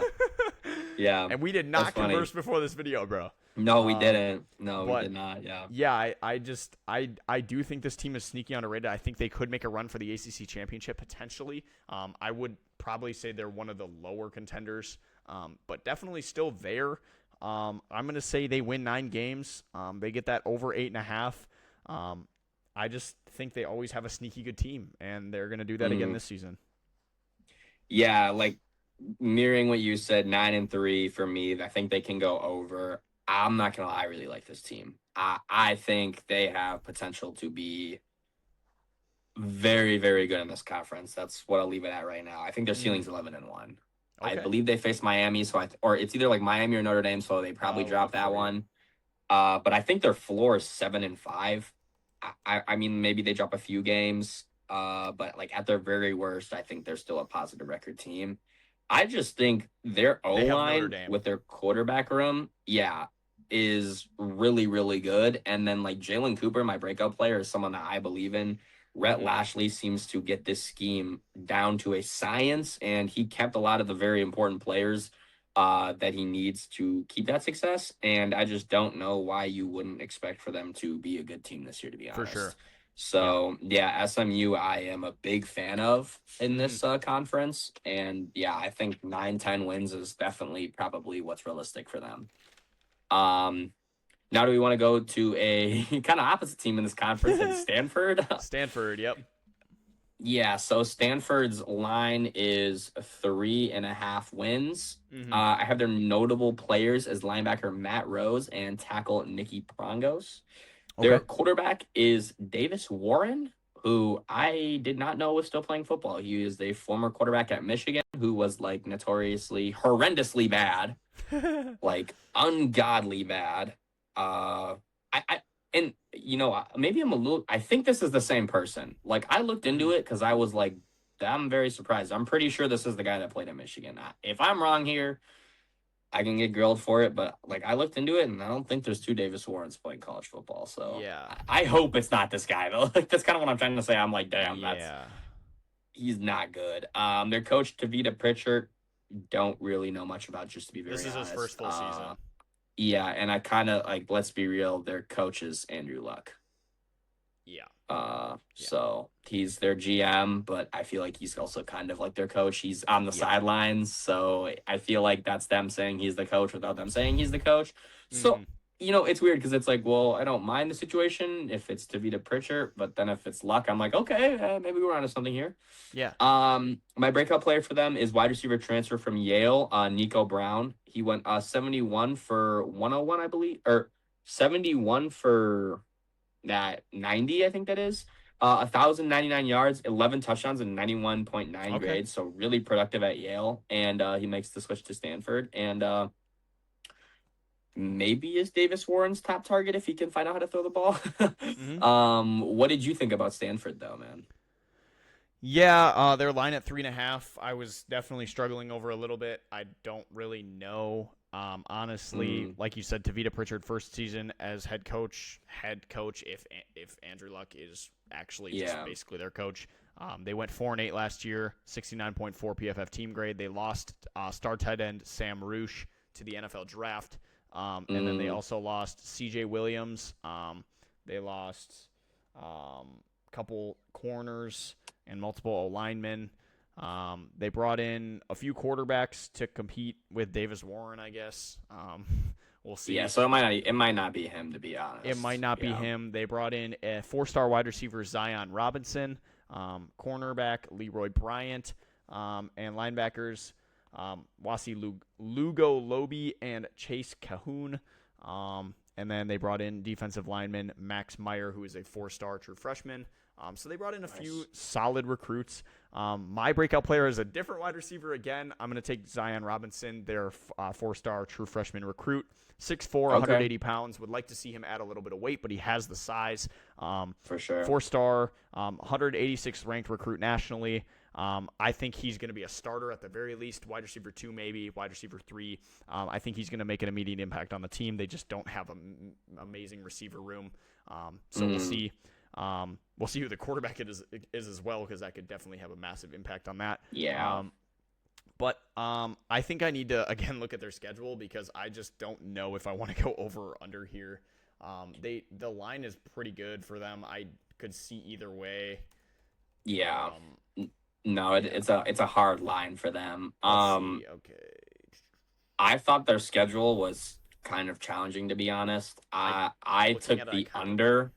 I think I'm I going had them to as going well. 2-10. I don't think they get close to 4 wins, to be honest. Their Okay. ceiling for me is 5-7.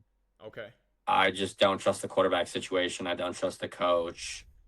I don't trust, I don't think they have really any good players on their team, to be very Yeah, I honest. It's see. I just, see two games that they should win in Elon and Hawaii. Um, yeah, that's but their floor for me is 1-11 because I think they could lose to Hawaii. okay. But yeah, they have Uh, SMU, Cal, Louisville, yeah. NC State, Notre Dame, Miami. Yeah, this is a Hmm. tough schedule. I'm going to take the Yeah. under. That is a Yeah. tough schedule. This is not a great squad. Yeah, I think under 3.5 wins makes sense. Um, Yeah. They're just, yeah, it's they're hard in for a a transition man. phase too. They have a first-year head coach. Yep. Andrew Luck maybe is their head coach. I don't know. Either way, Yeah. they're transitioning. They don't have a system really set up yet. So Mm, we'll see. I would take the under though with this schedule and the new coaching staff. yep. So moving on to our next team, we have Syracuse. Mm-hmm. Their win total is 4.5, which is, in my Yep. opinion, very high.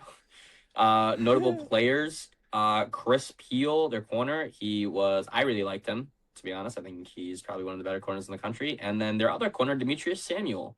Mm-hmm. Their quarterback is Steve Angeli. He's coming off of, I do not know what injury it was, but he did not really play all last season because of an injury. It might have been Achilles. I think I I watched it think it was an happen. I think I Achilles. was I watching think the it was an game Achilles. actually. But he was actually pretty good before. But it's hard to say what he looks like coming back from that. You kind of need planting your feet, and footwork is very important for quarterbacks. So if Mm-hmm. your Achilles is messing with that, not great. You have your coach Fran Brown, who mixed feelings about. Yep. I think, based off of what my prediction will be later for them, I don't think he will shower very much this season.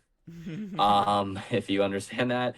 Yep. Uh Breakout player for me, this was very hard, so I kind of did a little bit of a cop out. 5-star true freshman, wide receiver, the 31st national player, Calvin Russell. I just think that, they kind of lack a lot of wide receiver Mm-hmm. production and a lot of just weapons. So he's my breakout player. And I don't really have anything else to say about Syracuse. Not a lot of, I mean, I like their DB room. I like Chris Peel. I like Demetrius Samuel. I think that will be dangerous. I think a lot relies on Angeli. Mm-hmm. I think a lot relies on my breakout player in Calvin Russell. And, if this O line or this running back room doesn't step up from what it did last season, it's going to be very brutal because when they lost Angeli last year, I mean, Yeah. they were losing bad. Like they weren't just losing. It was like they didn't Yeah. look like they belonged in power forward, to be very honest. Mm-hmm. So yeah, what do you think about Cuse, man? Yeah, well, first off the bat, this is our second agreement on breakout player. I took Calvin Russell as well.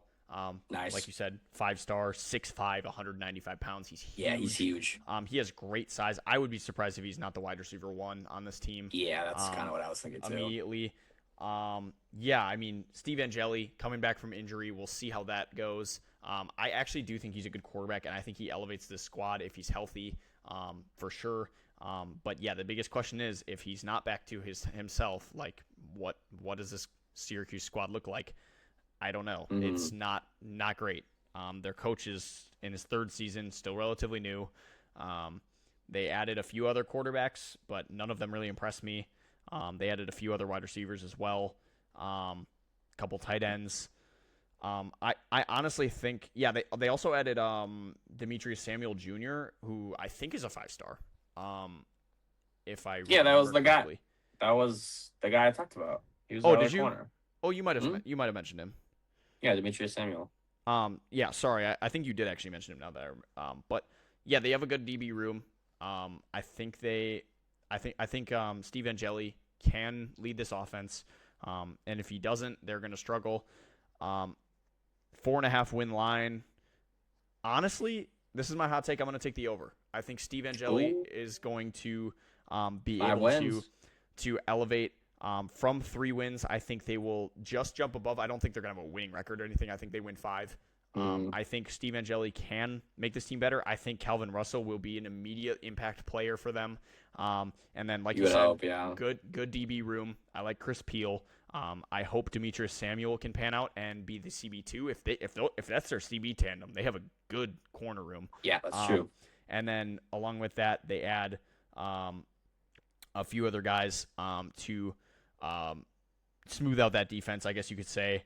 Add another running back in Tyreek Hill, who for some reason sounds like Tyreek Hill, but it's Tyreek. But he's a 3-star. And I just think that this team has nowhere to go but up. I don't Fair. see them going back down. They were literally at rock bottom last year without Steve Angeli. They Yeah. literally were, like you said, they were getting destroyed by teams. I just don't think they can really get worse than that. They didn't lose a ton of players because of the season they had last year. Like nobody really wanted them. They keep a lot of their main players. They get Steve Angeli back. They add a few 5-stars. I think this team could be sneaky in a bad conference. I'm going to say they win 5 games. That's my hot take, I guess you could say. That could come back to bite me, but yeah, I kind of like this Q squad, not as like the roster, but I hold them close to my heart because they sucked so bad last year that I want them to improve. Fair. Yeah. So maybe a little bit of bias coming in there, but yeah, I'm gonna take Cuse over the 4.5 win total. That is my take of the video, I guess. Yeah, I agree with a lot of what you have to say. I don't think it's that much of a hot take. I mean, their win total's 4.5, so obviously a good amount of people are gonna be taking that over, and then that's 5. I agree with what you said about like rock bottom, but I think that's why you have to set the line at like 2.5 or 3 and a Mm, half. I just don't see them getting 5 wins. I remember looking at the schedule and finding 4 wins is hard enough. Finding the fifth for me yeah, it's tough. So I think going 4-8. I'm taking the under. I'm glad we're disagreeing finally. yeah, yeah. I think their floor though is 2-10. Like Okay. I think they could be very very bad, and I think their ceiling is still just fine at 8-4. I think it almost entirely relies on Angeli, and just For kind of sure. like the offense around him, the O line, the running back room. There's just so much that has to go right for them to get this A mark. hundred Angeli percent. has to come back healthy. Calvin Russell has to be good right A away. hundred Their O percent. line has to take a step up. Their running back room has to get better. Chris Peel and Demetrius Samuel need to play as good as we think they are. They can't. Yep, Neither of them can play for worse. sure. And that's just a lot of ifs in the It same is. positive direction for me. So I'm gonna go 4-8, and they're Oh, under. dude. I'm gonna have to change my answer, bro. I forgot they lost Jack Stonehouse, their punter, bro. No, but No. unironically, that he probably helped them Dude, he was because he actually was a good he punter. was like the second best Yeah, punter in the country, bro. yeah. Um, Um, yeah. but yeah, I just think Cuse is there may be another year away from Mm-hmm. 5, 6, 7 wins in my opinion. But That's fair. yeah, moving on to Virginia. Yep. Their line is set at 7.5 wins. Mm-hmm. Their notable players for me were none. I don't. Okay. I didn't really find Yeah, any notable players to be that's fair. honest. Their quarterback, maybe you would count him, is Bo Pribula. He was the half starter before getting injured at Mizzou last year, and he was Mm-hmm. fine. He's a Yep. little bit of a dual threat. I think he Yep. won them some games, but obviously it was more of Ahmad Hardy that led that offense. Mm-hmm. Tony Elliott is their coach. I'm kind of mixed on him. I think they had a very good season last year, but I think a lot of their wins were, in a sense, a little fluky. Mm-hmm. And I don't really know if I can trust him yet to be consistent and win a lot of big games again. I Yeah. mean, their best win last year was against FSU in a shootout, and then after they beat them, FSU was horrible. Mm-hmm. So it wasn't actually that good of a win. And maybe they had another one I'm forgetting about, but I remember that was their big one. My Yep. breakout player is, I mean, man, I couldn't really find one, so I just picked a corner, Josiah Persinger. He's a Okay. 4-star in this class in 2025. So he's going into a sophomore season. I believe he was their highest recruit in that 2025 class. You would hope he breaks out for them and is good in their secondary. And 7.5 is, it's tough because I think Virginia won 10 games last year. 11, Uh, including the bowl game, I believe. yeah, it's a tough, but their line is only regular season. That's the thing. Yeah. So 7.5 is definitely hard, and I'm interested in what you have to say about them because I feel like Mm-hmm. they're just a really well built squad overall. They don't have any Yeah. star players, but they're just kind of average everywhere. But that's Definitely. good in college, that Absolutely. Yeah. usually helps you win a lot of games. So Yeah, man. Like I completely agree with you. Just said I think they just have a well balanced squad. I don't think they have anyone that really stands out to me. Like you said, like Mhm. notable players. There just really isn't anyone. They kind of just have a lot of solid players. Like you said, they added Bo Pribula. And they also added Eli Holstein. So 2 quarterbacks to compete for that starting role, I guess you could say. Holstein, that's where he went. That's right. Yeah, they added Okay. Holstein. And then they also added wide receivers Rico Flores Jr. and Tyson Davis. They added tight end Lucas Ungar and Connor Cox. Defensive end Matthew Fobbs White. Defensive linemen Zion Wilson and Curvins Chout. And then they added a bunch of defensive backs and a 14 true freshman recruit class. So they added a solid amount of people. Like you said, their line is at 7.5. For their breakout player, I'm going to take a different corner. We've done this a few times. I'm going to take Patrick Campbell. He is 6 foot 195 out of Dartmouth. He's a transfer. He had an 82.9 overall grade in 2025, an 82.2 coverage grade, and 4.8% missed tackle rate. So I kind of like his build. I kind of like some of the stuff he did at Dartmouth. Smaller college, so that's why I think he can be considered a breakout player here, even though he had a solid grade last year on PFF. So we'll see what he does. Interested to see for the win total, 7.5. I'm going to take the over, but I don't think they're going to win as many games. I think they're going to win 8 games. I like the average solidity of this squad. I think they have a solid squad like we were talking about. I just don't think there's anything that elevates them to elite, where they're winning 9, 10, 11 games. I just don't see that this year. So I'm going to take 8 wins, which is still over their win total, but much closer than what they did last year. And yeah, I'm interested to see what you say for the win total. Yeah, so I think Virginia has a very, very favorable schedule. Mm-hmm. They aren't really challenged in any of their games. I'm taking the over. I think they go 9-3. Okay. Definitely one of the top competitors in the ACC. I think their ceiling's 12-0. Okay. I don't really like this team, but if they just play consistent, that's all they really need to do to go 12-0. They do not have a big threat on their schedule that feels like, I believe they don't have like a Miami or a Notre Dame where you're kind of like, yeah, it's probably a loss for them, Yeah, let me look. And for that, I have their floor at 6-6. Like, even if their quarterback situation is kind of bad and the rest of the team just kind of doesn't play to the standard that they should be, I think they still just go even on the season, man. Mm-hmm. So for me, yeah, I'm taking the over 9-3.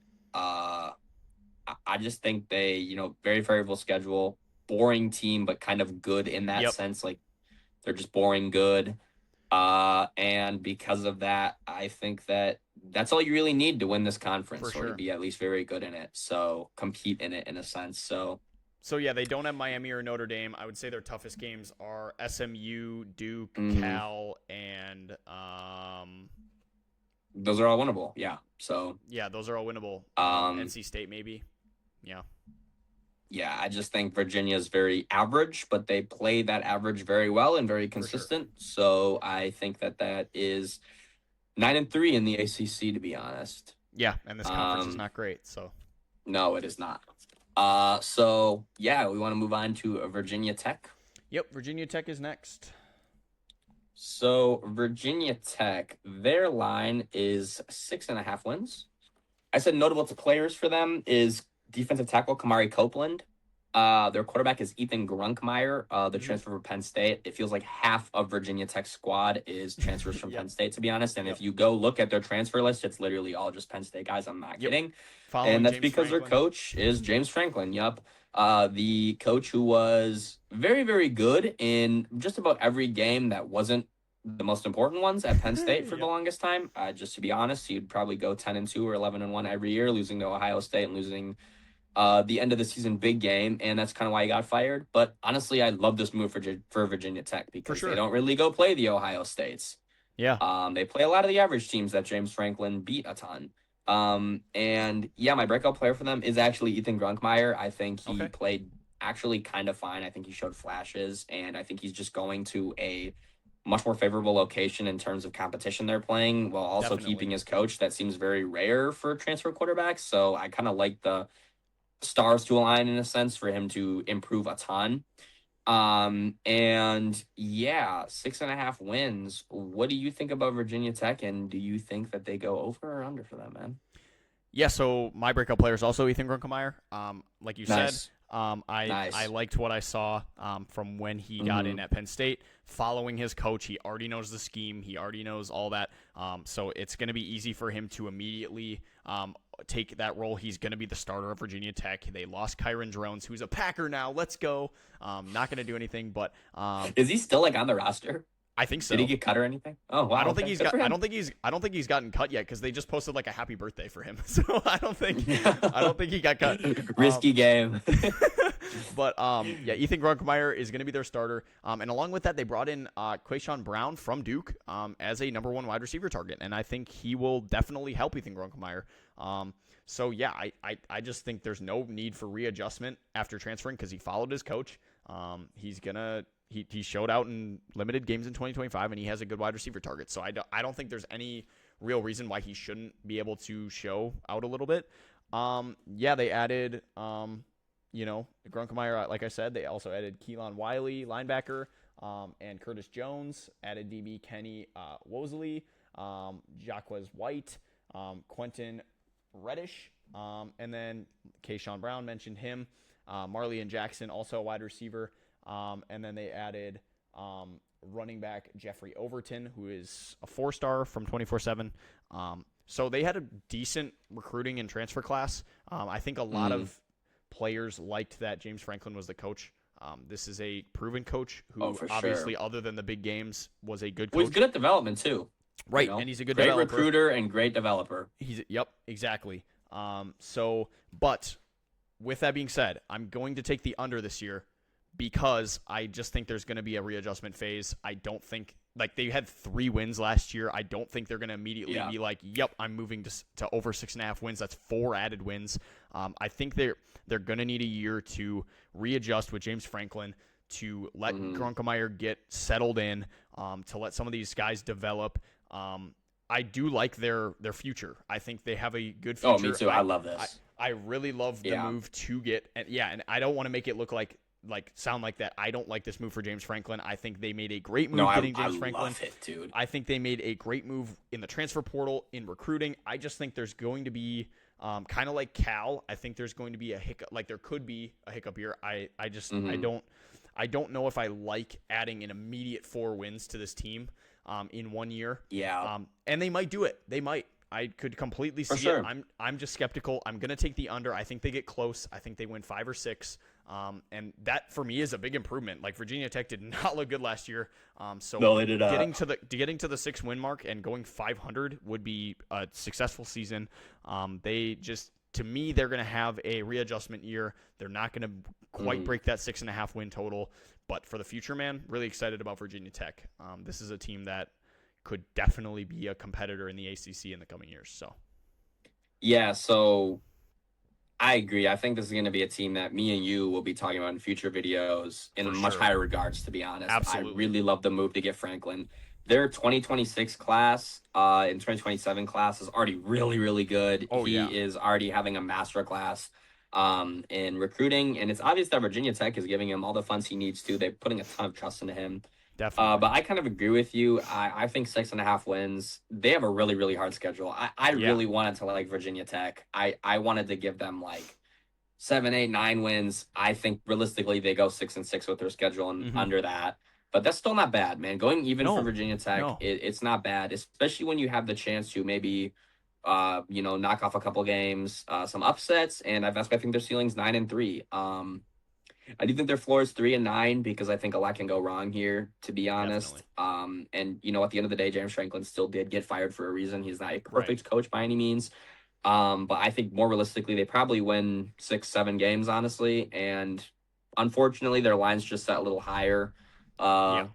So I'm still taking that under. But man, I think they can still be pretty good in the ACC this year, and maybe surprise a few people. 100%. They'd probably be my sleeper team in a sense. Yeah, and on that note, I think they could be the cause of some upsets. Like I think they could take down some of these bigger teams and make some games really fun to watch.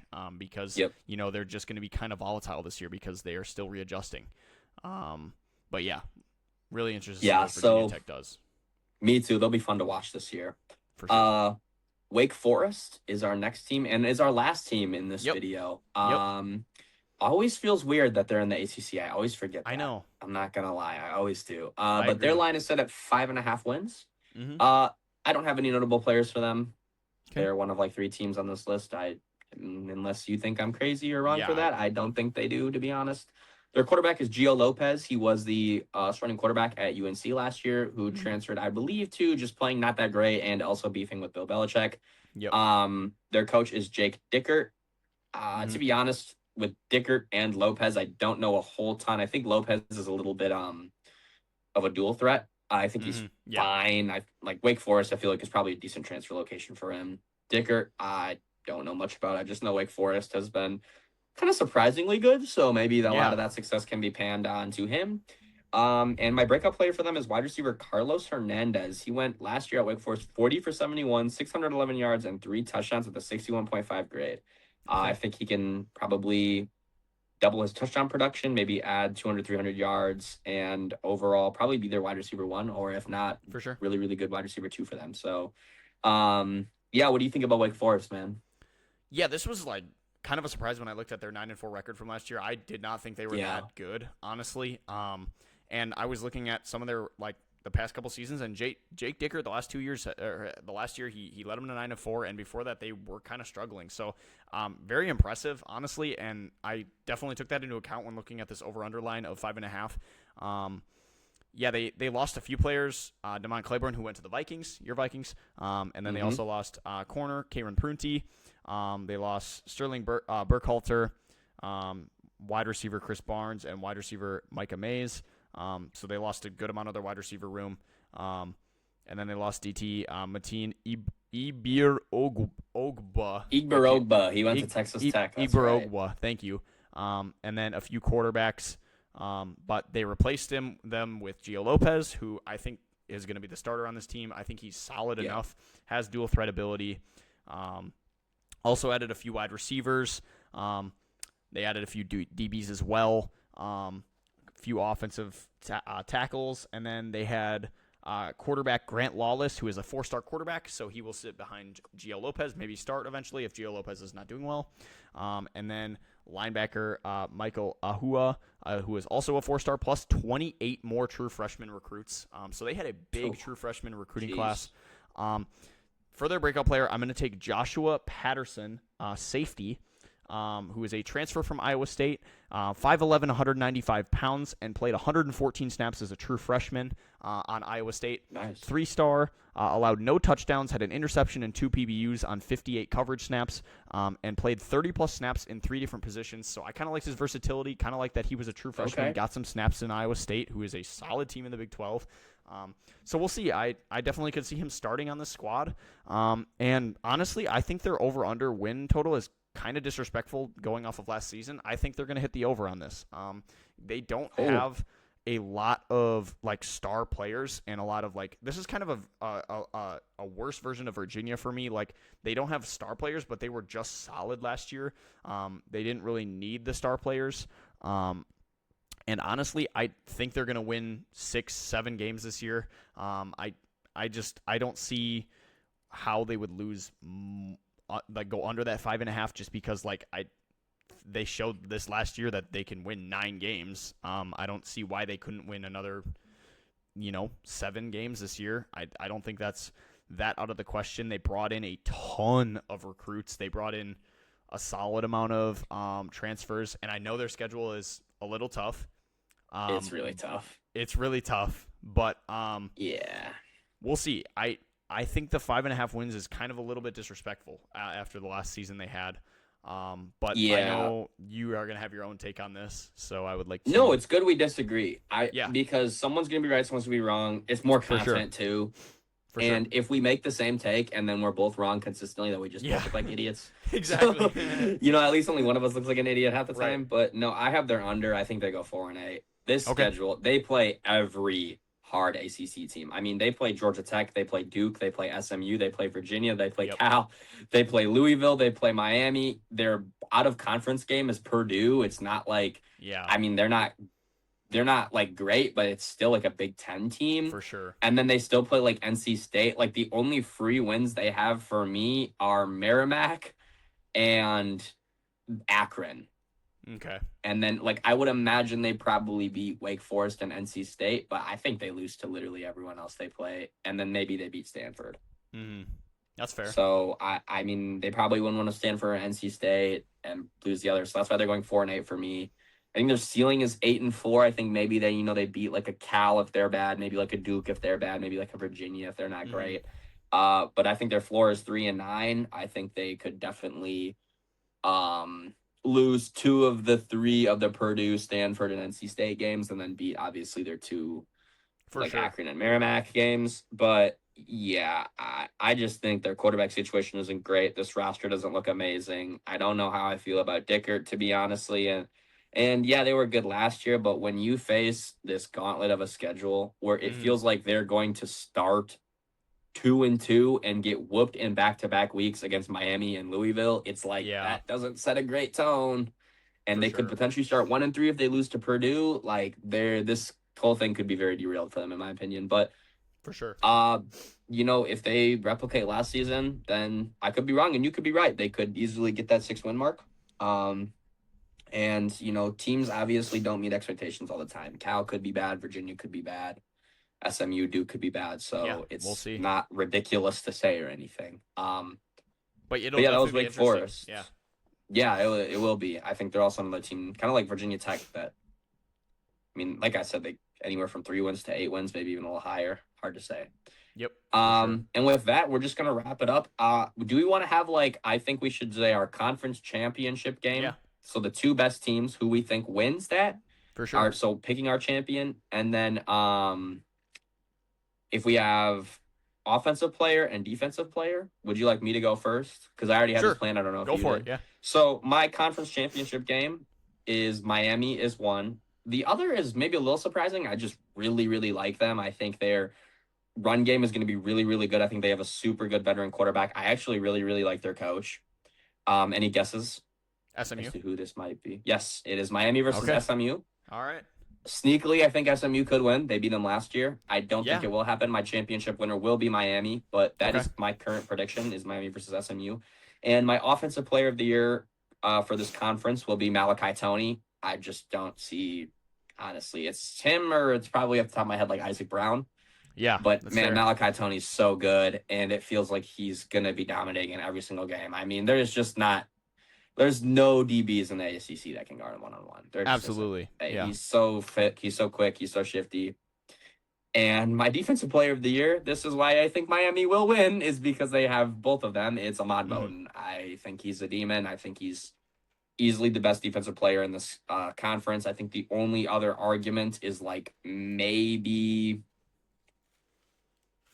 I don't even know. I really think it's just Yeah, him. I think maybe you that's could fair. argue like Cleb Lubin if you're really high on him, but I think Hmm. Moten's ceiling is so much higher that it's like Completely fair. I Yeah. think and that's why Miami's my champ. They have my offensive player of the conference and the defensive player of the conference. But Okay. yeah, what do you? I'd love to hear yours to be honest. Yeah, and I'm just coming up with this on the spot. I'm Mm, gonna go Miami for sure. Miami yep. is definitely in the ACC championship, and I do like the SMU take. That's interesting for me.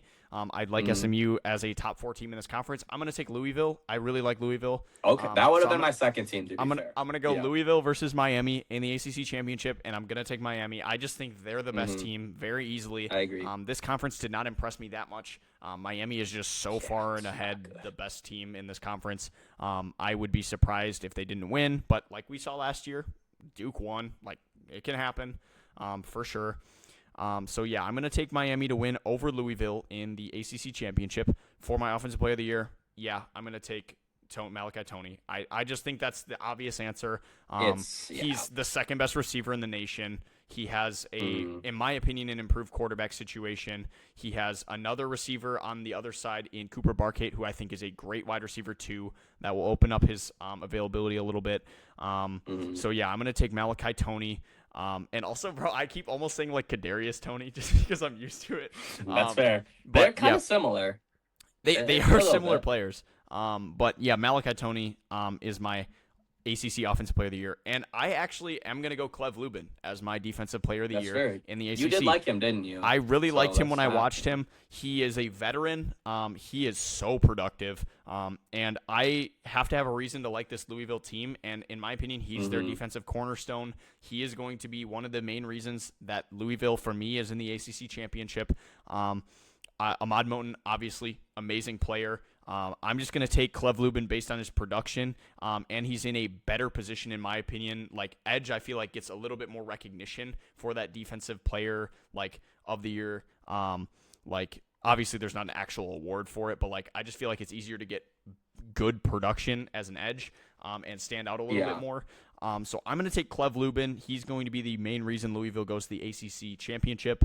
But otherwise, if I had to shout out honorable mentions, Ahmad Moten, Damon Wilson would be my 2 and 3.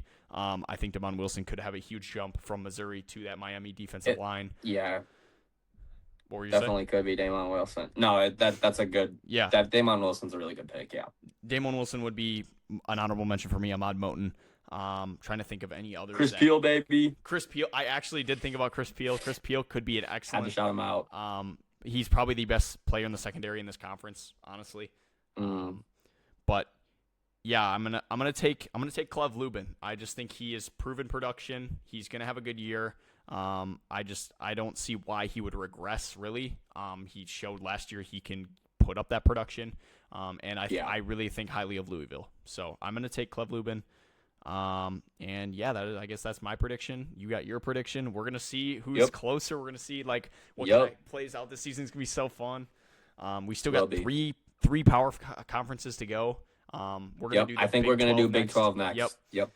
So that'll be good. And then we'll leave in our opinion, the two best conferences for last in the Big 10 and the SEC. But yeah, this was a fun video. Really excited to watch the ACC. It was so fun. I really liked it. I just think like doing this and like getting a baseline on all these teams is going to make it so much more fun to watch college football because you kind of know some of Yes. the main players. You can kind of watch for who you shouted out, who you think is going to be a breakout player. Exactly. So you have like bets to hedge, or Right, like you have right. bets you hope to hit. This so is going to be a great exercise, kind of like the mock draft we did last time, where it's just like it gets us more into the college football game. We were just talking before this. I am a very new college football watcher. I was a big NFL. I'm still a big NFL guy. I was always a big NFL guy. Watched a little bit of college throughout my life, but I kind of lost interest when Wisconsin sucked, and then I wasn't like a huge watcher last year. I watched some of the bigger playoff games, but this year definitely going to be into it, watching most of the games. So it's going to be exciting.